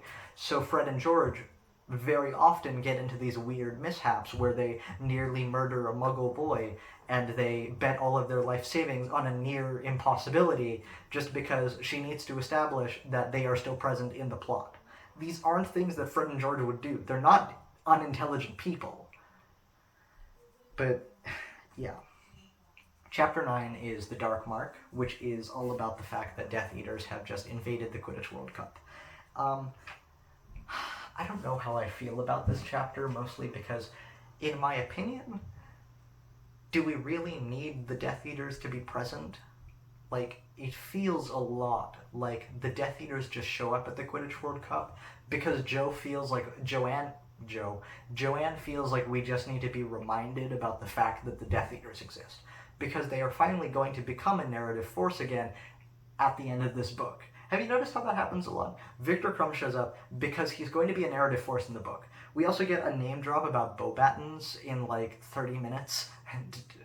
That's about as long as it's going to take me to get to the end of this chapter. We get a mention of Beauxbatons because they show up later. We get a mention of the Death Eaters because they show up later. The Portkeys because they show up later. Like, these sorts of things are introduced for the express purpose of having a narrative, like, reason to exist. And is that wrong? Like, no. It's economical storytelling, right? Where you make sure that everything that you are using in your book has an actual purpose, but what it does is that it creates a very strange kind of world. The best way I can describe it is actually like Disco Elysium, where it just feels like things are popping up for the express purpose of being used, like in a dream, right? Like, they don't just show up for the sake of showing up. They don't just show up for the sake of having a contiguous and interesting world. They show up because they have to have some presence within the mind of the main character. And this works in Disco Elysium because Disco Elysium is basically just like a dream, nightmare, liminal mess, right? Disco Elysium gets to have that. Harry Potter doesn't, because it has to exist in the real world and have actual meaning. And also, it's not nearly as good at politics as Disco Elysium is. So why are you doing this, Joanne? But let's just pretend that I don't hate this chapter. Yeah, also the Beauxbatons mention, like, here's what happens. A girl with thick curly hair turns and says quickly some French stuff. Ron says, what? And the girl says, oh, you're from Hogwarts. And Hermione mutters, Beauxbatons. So basically we get this name drop for Beauxbatons, and we finally realize that there are actually other wizarding schools in the canon of the wizarding world, right? Which, like, first of all, Joanne, it's kind of late for that. You're 4 books into a series, and you're just now telling us that French people go to a different school than British people do. And later we're going to find out that Eastern European people go to a different school than British people do. Like, you know, it's fine to account for this because I understand that once you write a book and you publish it, you can't really go back and make significant changes like that.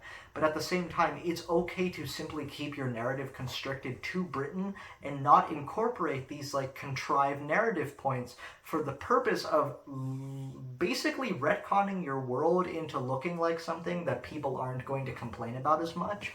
If you keep your narrative scope tight enough, you can just create a story in which we never have to deal with the outside parts of this world, and you can use your other pieces of failed media to expand on the world that you've created. For example, Fantastic Beasts and Where to Find Them, which is a pretty okay movie, in my personal opinion, does a pretty good job of expanding on parts of the story that we don't really need to deal with in Harry's tale, because they're not relevant to Harry. You know? Like, the Fantastic Beasts and Where to Find Them movies do just get progressively worse, and the first one is the only one that's any good at all, but at least they're not trying to stuff stuff where it's not supposed to be, other than the Grindelwald thing, which is stupid. Like, no, Newt Scamander is not the right person to fight Grindelwald. That's stupid. But it just feels like Joanne is trying so hard to create a world that no one can complain about, and in so doing, she is actually destroying the fact that, for a moment, her world was almost airtight. And then she ruined it.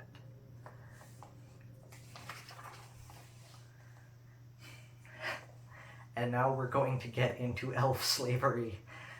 So, Winky. Who is Winky? Let's talk about that first. Winky is Barty Crouch's house elf. She shows up at the Quidditch World Cup to save Barty Crouch's seat.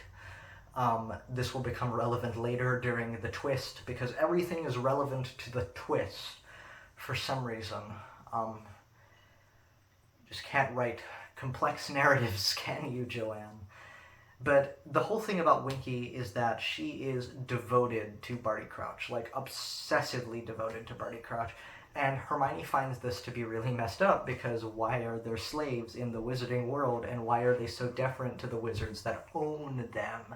And I do mean own them, because they are slaves.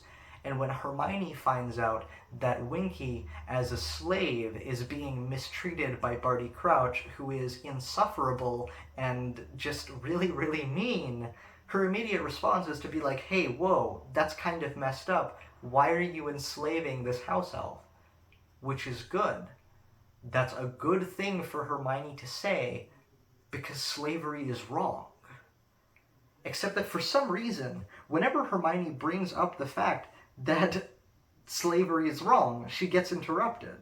For example, she says, Hermione says, house elves get a very raw deal. It's slavery, that's what it is. That Mr. Crouch made her, that being Winky, go up to the top of the stadium, and she was terrified, and he's got her bewitched so she can't even run when they start trampling tents.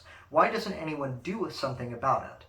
And then Ron says, well, the elves are happy, aren't they? And then he complains, and so on and so forth. And then Hermione says, it's people like you, Ron, who prop up rotten and unjust systems just because they're too lazy to, and then we get an M dash, and Hermione is cut off. She doesn't get to finish her sentence. She doesn't get to continue her tirade. She's interrupted.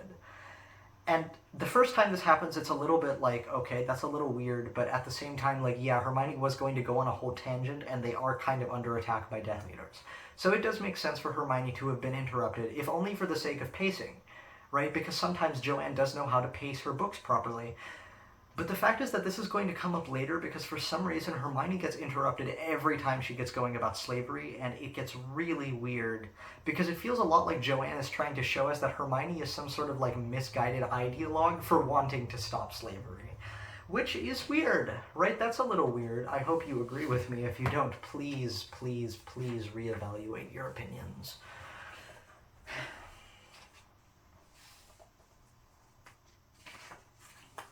Wow, a page without any post-its on it. That's a surprise. Yes. The twist rears its ugly head.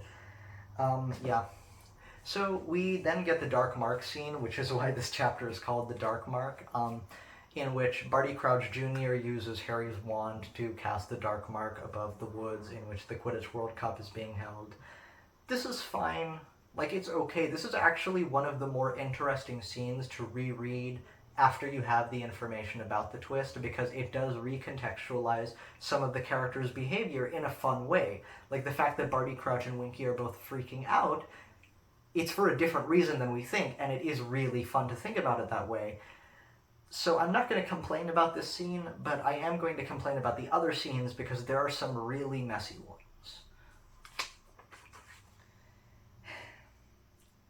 This is a minor nitpick about how the enervate spell is a little bit weird. Like, we have a spell that basically just reverses the stupefy spell, which, like, the reason that this exists is because Joanne realized that she can't really, like, take characters out of commission using a stunner spell, but then also need that information immediately. And because Joanne likes to make writing easy for herself, she decided that there would be a spell which instantaneously reverses the effects of the stunning spell, despite the fact that this also means that anyone hit by a stunning spell is basically impervious to stunning spells, provided that there's anyone nearby that has, like, half of a brain. Right? If there's anyone nearby to just enervate me whenever I get stunned by a stunner, I basically didn't get stunned by a stunner, right? So, it's like, what? I understand why you wrote this in. I understand why you felt like you needed it. But in reality, it just muddies the waters of an already extremely strange magic system by giving us, like, a counterspell to something which is, like, the stunner is, like, the fundamental combat spell in these books. Like, it's used everywhere. If you're going to give someone, like, a free antidote to that, it makes a lot of the fights in these books really weird. And also, you could have just had fun giving us the information that Winky has later in a way that allows us, the reader, to have a moment where we're like, wow, what is Winky going to tell us, and how is that going to change our conception of the narrative? Instead, Winky has to tell us immediately because Joanne doesn't understand that sometimes it can be fun for readers to not have information.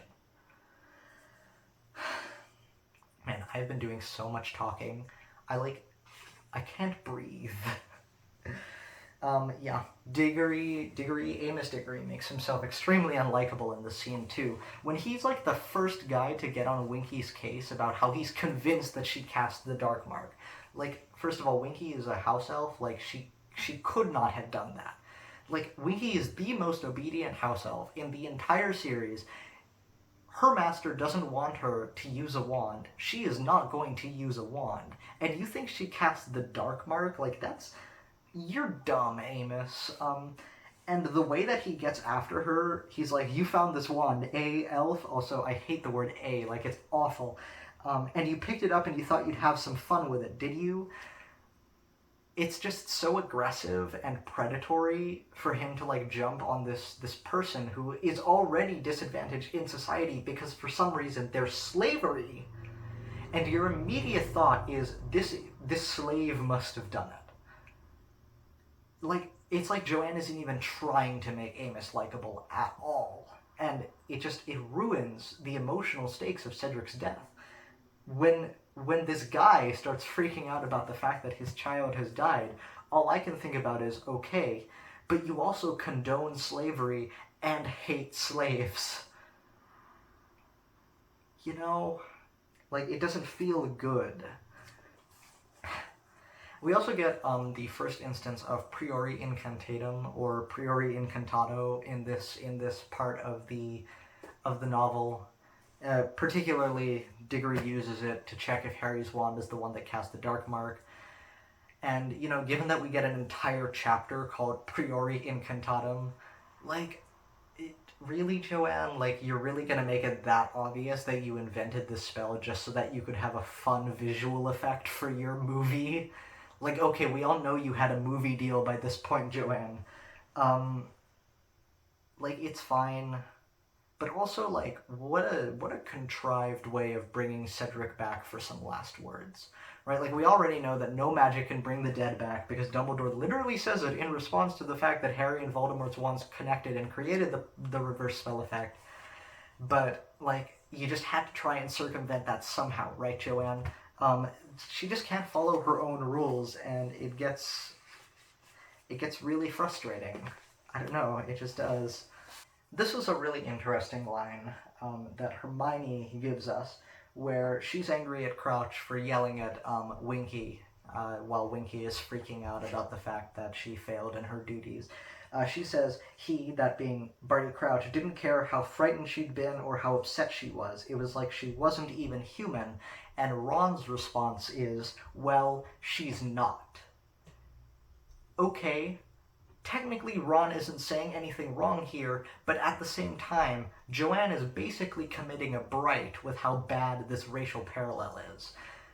What Joanne is basically doing is she's laying racial issues over a divide between species, which is fundamentally wrong, because when you do that, you create an unnecessary differentiation which isn't present in real life. You cannot create allegories about racism using different species of human or magical creature, because then you create an additional layer of differentiation which some people use to validate racial injustice.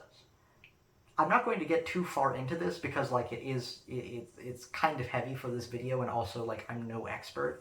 But the thing that Bright did wrong was that it created orcs as a sort of like stand-in for people who suffer from racial injustice, right? And then it just decided that the actual people who belong to the races that suffer from racial injustice just don't see that anymore. And it's super weird, and like the fact that you're justifying the slavery of house elves by being like, well, they're not human, they don't have human emotions. Like, Ron, you're so weird for that.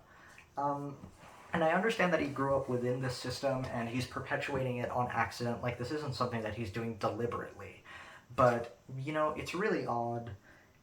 And, yeah, you know. Even Arthur is like, Hermione, I agree with you, but now isn't the time to discuss elf rights. Like, yeah, I know there's slavery, but please, there's more important stuff at hand here. What?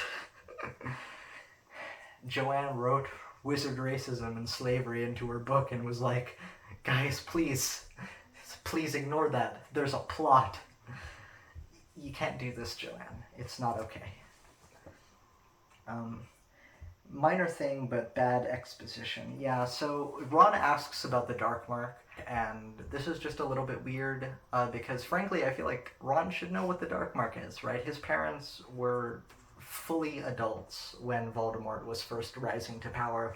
They know what the Dark Mark is. There's no way they haven't told stories to their kids about the Dark Mark, right? I can understand Harry asking, but he's not the one who asks. Like, this is just really, it really exemplifies the way that Joanne just chooses to have certain characters say things for the sake of having them say things, and Ron just sort of becomes a question robot. And that just makes Ron feel so dumb when he's not actually a stupid character. Like I said, in the first book, he's actually really good at chess. Like, that has to indicate some level of, like, critical thinking capability. Like, the boy is capable of strategizing and processing information very quickly, but that character trait is either dropped because she either forgot or chose not to accommodate it in her story. It's bad. There is a moment here that I'm not going to say applaud, but there's a moment here that I appreciate, during which Mr. Weasley, Arthur, basically tells Hermione, Ron, and Harry that the reason why the Death Eaters didn't reveal themselves is because the Death Eaters who were at the Quidditch World Cup were the ones who didn't go to prison for Voldemort, right? So logically, they would have some kind of conflict with the ones who did go to prison, because they would be seen as the unfaithful, right? And when we already have this establishment that Voldemort has sent his faithful servant to Hogwarts, we know that there's an inherent conflict between those who are dedicated to Voldemort and those who aren't, which does sort of set up the whole thing about Barty Crouch Jr. being, like, Mad-Eye Moody and hating all of the Death Eaters that walked free. Like, that is a fun thing for him to say. Like, if there's anything I ever hated, it's a Death Eater that walked free, because it does work both ways. But at the same time, you know, the twist is already tenuous as it stands, and I know that we haven't gotten to that part yet, but we are going to get to that very soon, probably in part 2, because I don't recall anything from these post-its being related to that, especially because Mad-Eye Moody, like, barely shows up. But, you know, we'll see how it goes. This one just says, wow, another barely early name drop for Rita Skeeter. It's really funny to me that Rita Skeeter is just, like, created for this book. And I get it, like, yes, there are reporters in the Harry Potter universe because news has to be disseminated. Like, people have to get information about present events and stuff. But the issue is that the way that Joanne has chosen to write the reporter means that Rita Skeeter feels like the only person doing any journalism in this entire series. There's like the photographer that takes pictures of Lockhart in Flourish and Blots during the second book, and that's basically it in terms of like people who do journalism. So Rita Skeeter is not only the special correspondent to the Ministry for the Daily Prophet, she is also for some reason covering the Triwizard Tournament. Why? Those are not related at all. Who chose for her to change jobs like this? I know it was Joanne, but I mean within the world who decided that she was going to do that. It just doesn't feel reasonable. And it really does feel like Joanne is just creating this coalescence of names and characters for the express purpose of shoving them into the narrative a little bit weirdly later. Yeah, I do like Rita Skeeter as a character. Like, I think that she's fun, even if she does exemplify some of the worst parts of Joanne's tendency for character building. But we'll get into that during the chapter that's literally called Rita Skeeter, which is, fortunately, about Rita Skeeter. It's not in this part, it'll be in part 2, which means that part 2 is going to be awful. Yeah, this is the part where Arthur mentions that Mundungus was sleeping under a jacket. And it says, in capital letters, how did he even get tickets then, Joanne? Because yeah, how did he get tickets, Joanne? You can't just drop names that you just invented. Like, you have to have a plan for series like this. Because if you're going to tell me that Mundungus Fletcher was at the Quidditch World Cup, even if he was sleeping under a jacket, I'm going to assume that the man has some amount of money. I'm not going to assume that he is literally a grifter who steals things from people's homes so that he can sell them later. What are you doing, Joanne?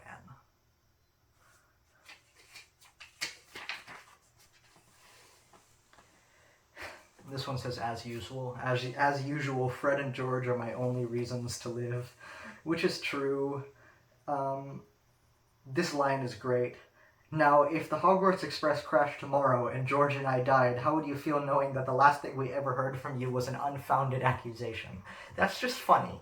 Like, Fred and George are written so well in this book, other than the attempted murder, that, you know, like, I wonder how it is that Joanne could both write such fun characters and just absolute garbage like Cho Chang into a novel. But, you know, we take it as we get it. This is the second instance of Hermione being interrupted when she starts to complain about slavery. She's having an argument with Percy. Percy says, now look here, Hermione. A high-ranking ministry official like Mr. Crouch deserves unswerving obedience from his servants. Hermione interrupts, says, his slave, you mean? Because he didn't pay Winky, did he? And then Miss Weasley interrupts with, I think you'd all better go upstairs and check that you've packed properly. They're going to Hogwarts tomorrow. Breaking up the argument. The point was to stop Hermione from going on a tirade. You know, like, it feels like everyone is obsessed with maintaining the status quo here, and Hermione is the only person agitating for change, and they're all like, no, stop it, that's wrong. And, you know, like, first of all, that is so neoliberal. It's so neoliberal to advocate for the status quo, even when it is just absolute garbage. And, like, come on, you can't stop a character from complaining about slavery without your readers feeling like you are attempting to stop people from complaining about slavery. Why did you write slavery into your books, Joanne? Ron gets dress robes with lace on them, which is funny. Ha ha. The dress robes have lace on them, and Ron is a boy. Ha ha. Chapter 11, which is Aboard the Hogwarts Express, starts with a pretty interesting character interaction between Amos Diggory and, Arthur Weasley. Why did I forget that? It's literally on the page in front of me. So Amos calls up Arthur's house, rings up his house through flue powder, which again is another narrative element which is just introduced for the sake of having Sirius do it later. Like, you can't just do this. You cannot just introduce all of these for the sake of having this kind of stuff show up later. I feel like it genuinely would have been more interesting if Sirius had just shown up in the fire using flue powder for the first time without us knowing that was possible, because then it would have just been a fun and interesting thing for Sirius to do using his ingenuity and quick thinking. But, Joanne just had to ruin it. And the thing about this interaction is that Amos Diggory is basically telling Arthur Weasley about the fact that Mad-Eye Moody was, his house was hit by an intruder or something, and Mad-Eye went crazy and his dustbins went off or something. By went off, I mean that he has, exploding dustbins. The man is insane. What really bothers me about this scene is that Amos Diggory is the one doing the expositing, because it's just why? I know that you just put him here because you want Amos to have more lines so that we'll be invested in him, but this is the wrong place. This doesn't feel like anything related to what Amos would do, and I understand that he works at the Ministry, but first of all, Arthur Weasley isn't even responsible for this. He's part of the Misuse of Muggle Artifacts office. That has nothing to do with what happened to Mad-Eye, unless you count, the dustbins. But are dustbins, a Muggle artifact now? I'm pretty sure wizards just use those.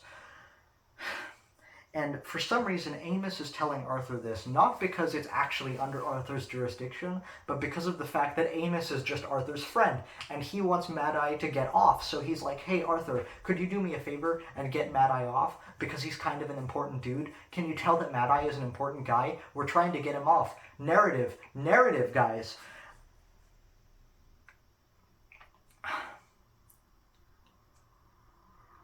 When you write a story this way, when you have all of the important characters present all of the time, it creates a really, really strange dissonance between the idea of a contiguous world and the idea of a world in which every character is relevant all of the time. It would have been totally okay for this to just be some random Ministry official who happens to have some close ties with Arthur Weasley and was like, hey, I need you to get Mad-Eye off because he cannot get arrested anymore. Because the information that we really need here is that Mad-Eye is crazy and he has an arrest record. We don't need Amos to be disseminating this information, and I feel like it honestly dilutes his character. It makes him feel weird because it's just like he's butting his head in everywhere for no reason. It's unnatural. It's like Joanne is trying to get us to understand this character. I can feel Joanne whispering in my ear, do you get Amos Diggory yet? And I feel like screaming at her, no, I don't want to get Amos Diggory, he's insufferable.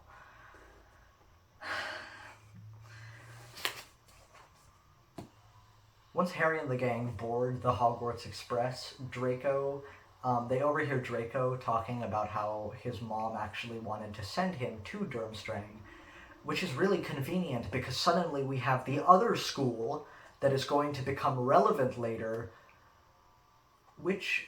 It's just funny to me that this was never mentioned before. I understand that you are coming up with ideas, Joanne, and that you are attempting to build a world on the fly during this book so that you can accommodate the narrative that you have chosen to create. But there is a level of propriety that you have to stick to. You cannot just name drop these things for the sake of having the reader be like, hey, I've heard of that before. It is totally okay to show readers things for the first time when they are actually being introduced into the plot. It's like the Victor Crumb thing. I honestly would have enjoyed it a lot more if Victor Crumb were just introduced to Harry, Ron, and Hermione during the Quidditch World Cup when we get to see that he's an awesome seeker. Because it would have given us a character trait for Victor Crumb instead of just his name and then 20 minutes of waiting while they get to the Quidditch World Cup. Does that make sense? I hope that makes sense, that I'm not just harping on the same thing over and over again, because I really do feel like I am. I'll have to see if I need to cut this stuff out in post, but it is just so intolerable to me.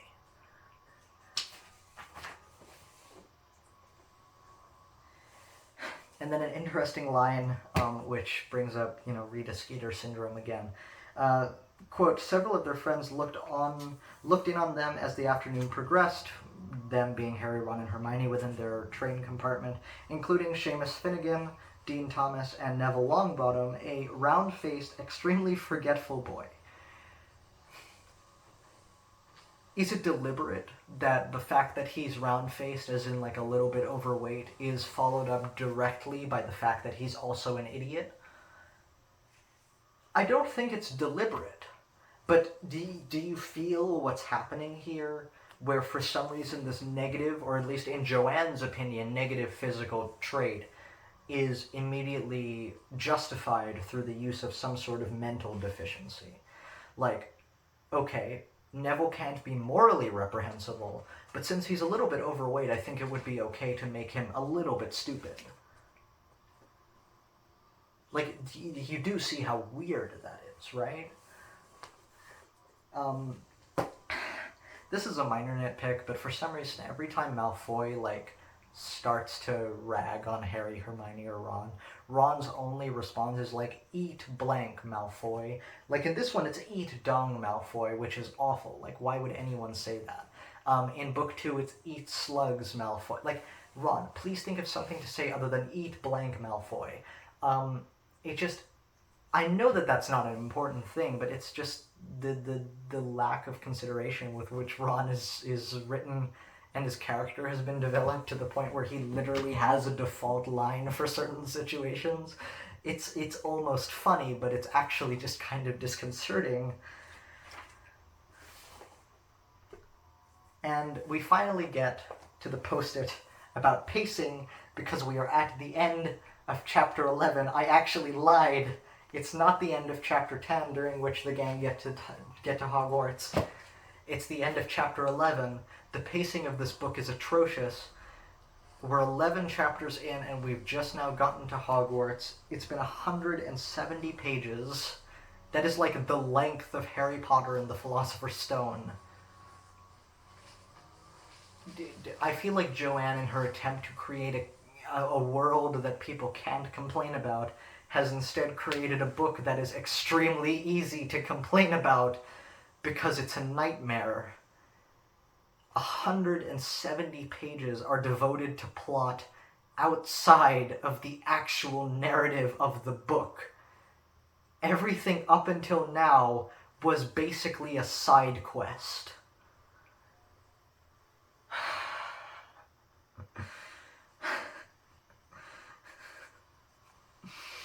This book is 750 pages long.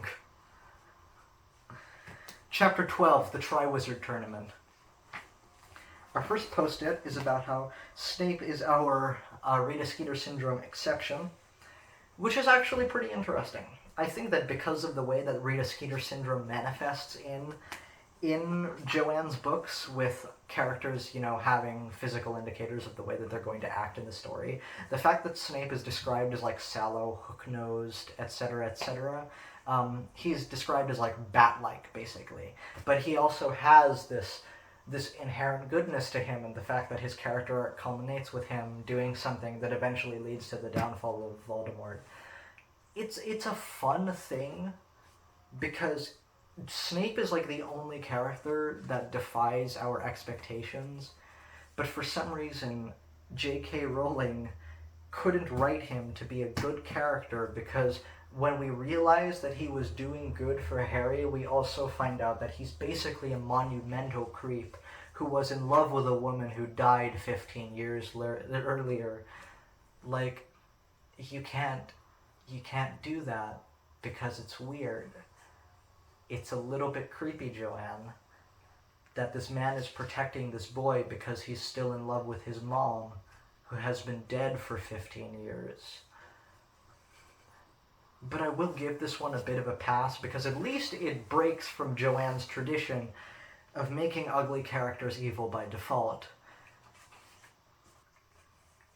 And now we get to one of the... This is actually probably the most minor nitpick, because it is just my personal opinion about a narrative choice that Joanne makes that I find kind of grating, which is the fact that we have this quote, quote, "The table on the other side of the hall erupted with cheers. Harry could see Malfoy clapping as Baddock, some first year, joined the Slytherins.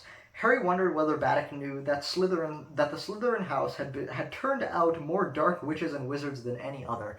So basically, we're just getting this information that Slytherin is coded as like the bad house, even though if you go back to the Sorting Hats song, like, which is literally on the page right behind this page, we have the information that power-hungry Slytherin loved those of great ambition. Basically, Salazar Slytherin's house was designed to accept those who were the most ambitious, not those who were the most evil, because that would be a really weird thing to designate your house as being. And for some reason, none of the Slytherins are actually, like, ambitious. Like, Malfoy, I guess, is ambitious, but he's really not. He's just a rich kid, right? And, like, Crabbe and Goyle. Are you going to tell me that Crabbe and Goyle are ambitious?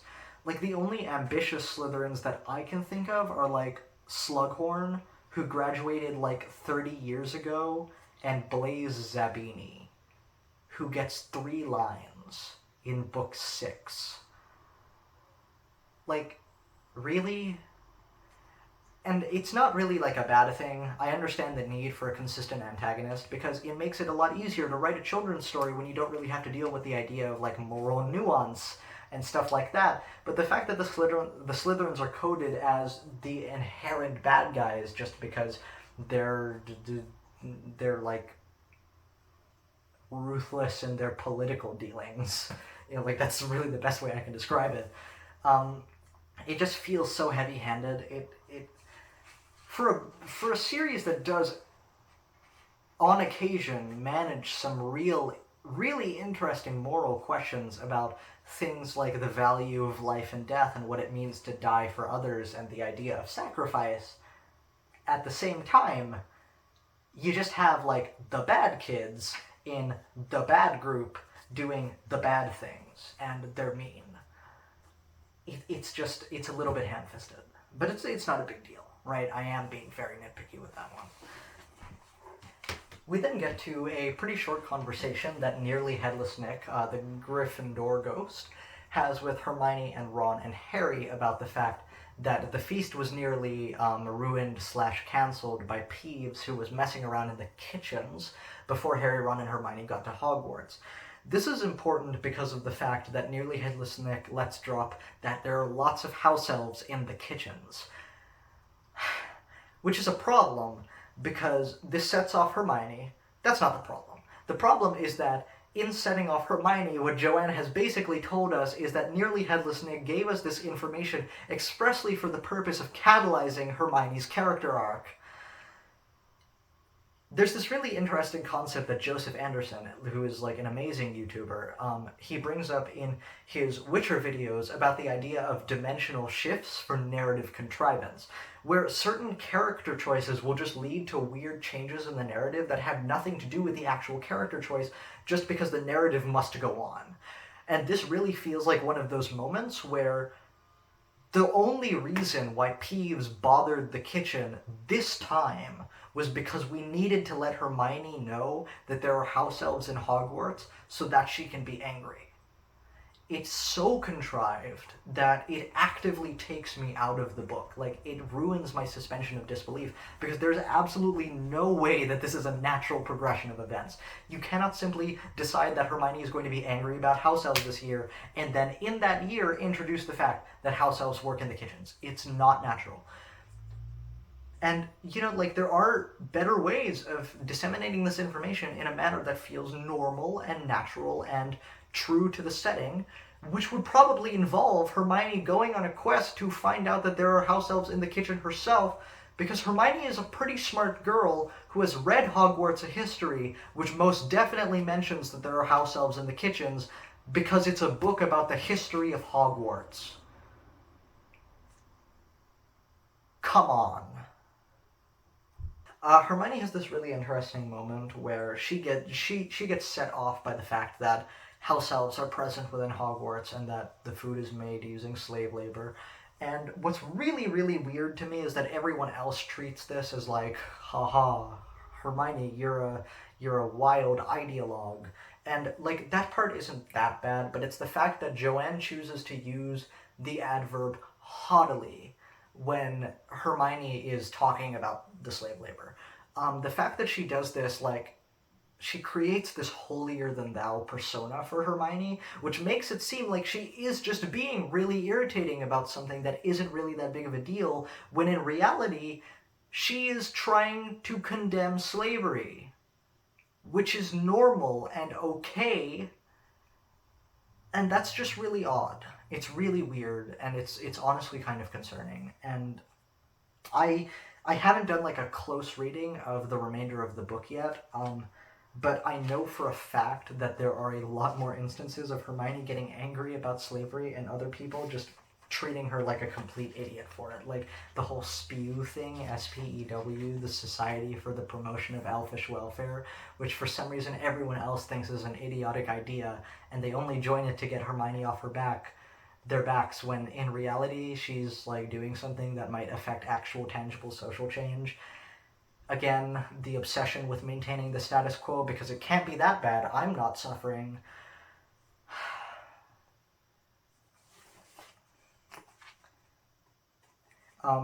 The introduction to Moody, where he like just walks in halfway through the feast and he like clanks around on his leg and he like guzzles from his hip flask. That's a fun character moment. Like, I will give Joanne kudos for that. That is a fun character moment. And I actually like Moody as a character because, like, he has such a maniacal energy to him. Like, he's just completely insane. But in a way that is also just a little bit calculated. And it makes sense why he's, like, a dark wizard catching professional. You know, you get it. He's a little bit crazy, but he's also, like, ruthless. And, yeah, that's fun. Like, I like that. I like that. So I will allow Joanne Mad-Eye Moody.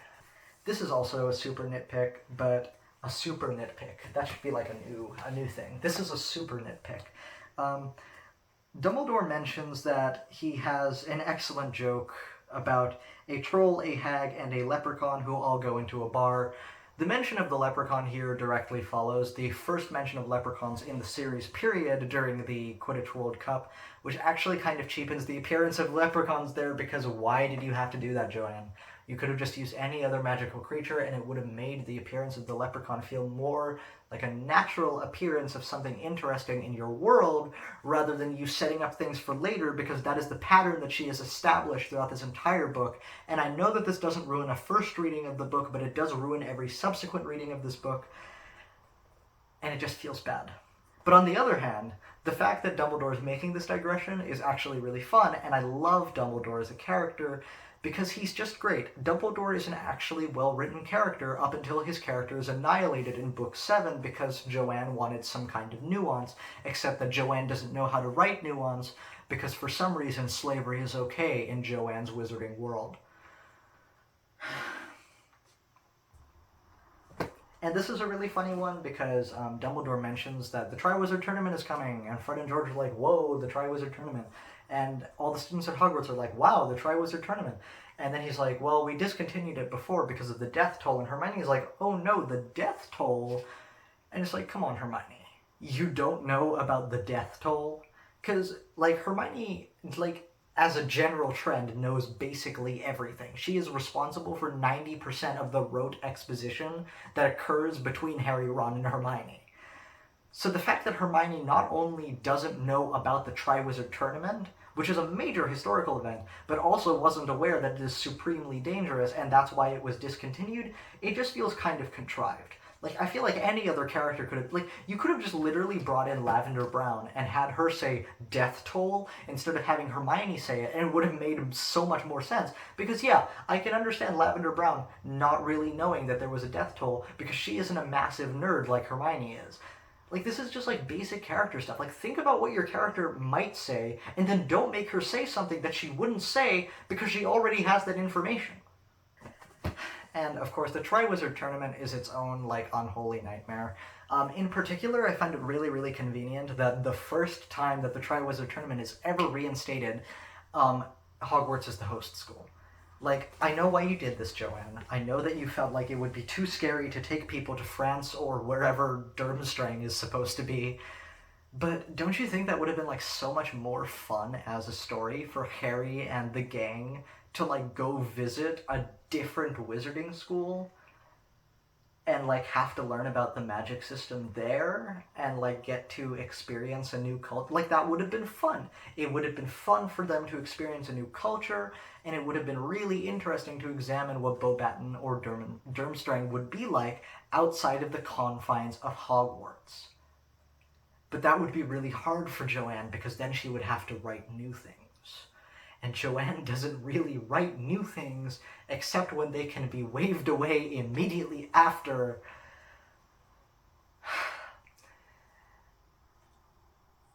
I crave the Harry Potter and the Goblet of Fire that could have been. I crave it. Like, I crave a version of this book that took place in Durmstrang, because I think that would have been really fun and could have been a fun opportunity for some interesting world building, and also would have actually made the narrative tension even more interesting, given that we have the Igor Karkaroff red herring. So being like in his domain would have been like really funky for Harry.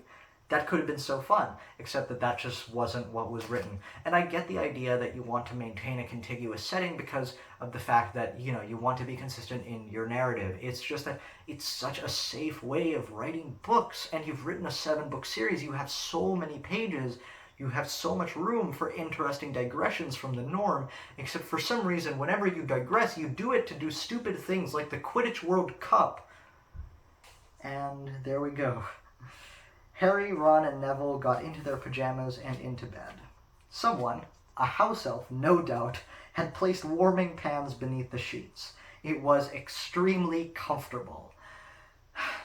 The little interjection, like, a house elf no doubt, is so, like, sassy and sarcastic. Like, it's so clearly making fun of Hermione for being angry about house elves. And then the justification that it's really comfortable that the house elves have done this, it's really nice for the students. Like, come on. You can't, like, I get that this is this supposed to be from, like, Harry and Ron's perspective? Is that why they find it to be, like, such a positive for them? But at the same time, you have to incorporate the fact that slaves did this. Like, that's not really okay, right? Like, slaves did this.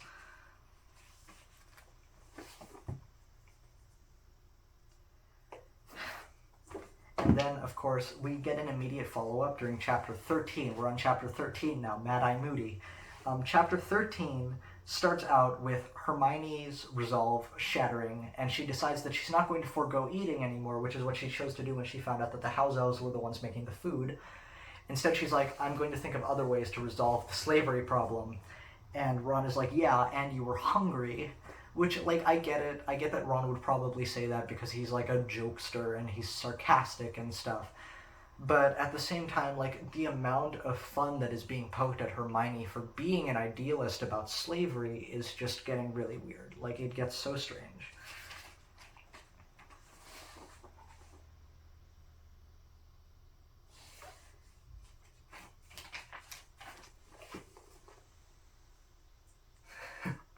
Yeah, and so this is basically when Rita Skeeter starts to appear everywhere. We get a little article about further mistakes of the Ministry of Magic, written by Rita Skeeter, special correspondent. Are there no other reporters? Is Rita the only reporter? Joanne, you can come up with names for things like this because it's really unnatural when for some reason Rita Skeeter is the one writing every relevant article. Like, even in book 5, she's basically the only person doing any reporting because we need someone unlikable to be the reporter because we have to complain about how reporting makes people look bad. Which honestly kind of makes me feel like Joanna was lashing out at something in the real world which involves the public receiving information about people's viewpoints, but I'm not going to discuss that because that would be unnecessary. Yeah, just, like, it's so weird to me that Rita is both the special correspondent to the Ministry and the special correspondent who's writing about the Triwizard Tournament. This isn't natural. You just don't write characters this way.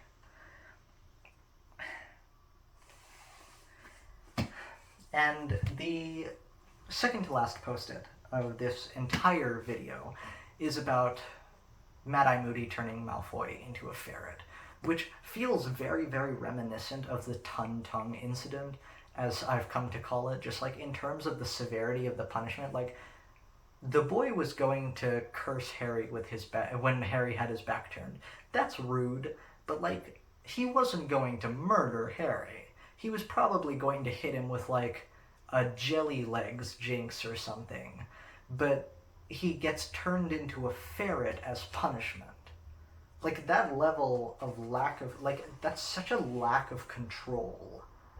Can you imagine that? Like, being stuffed into a ferret's body and then being thrown into the air? Like, what if Moody just let go on accident? Like, Malfoy's entire body would just be mangled. It just feels so like, even with the context that Moody is secretly a Death Eater, like, this is so weird. This is not teacher behavior. Like, this is the kind of thing that we choose to believe is something that Moody would do because Moody is insane, but at the same time, like, this is like, no, this isn't how teachers work. But, you know, it's minor. It just feels so weird to me when the villains, or like the sub-antagonists of the story, are always treated to these like really weird punishments involving like the shifting of their bodies and stuff. Like, Joanne uses physiology as both a justification for punishment and as a punishment itself. Like, it's so weird. Like, she thinks that divergent physiognomies are icky and worthy of derision or something. Yeah. This last post, it just says, "Oh God, it's over." Which, yeah, it's over now. I'm done. That was the first 13 chapters of Harry Potter and the Goblet of Fire, nitpicked ruthlessly. This video is probably really long. I actually have a very, very bad understanding of time, so I don't know how long this video is. But if you've gotten to the end of this video, thank you so much. I applaud your fortitude. Expect a part 2 and 3 in the future sometime. I'm not sure when, probably in the next few weeks or so, provided that I can like go get some post-its, because I did run out of post-its. Yeah, thank you so much for watching. Feel free to comment down below about how you hate me and my opinions are wrong. Or you can agree with me and we can be friends, because I'm only friends with people who agree with me, because I'm just like Joanne Rowling.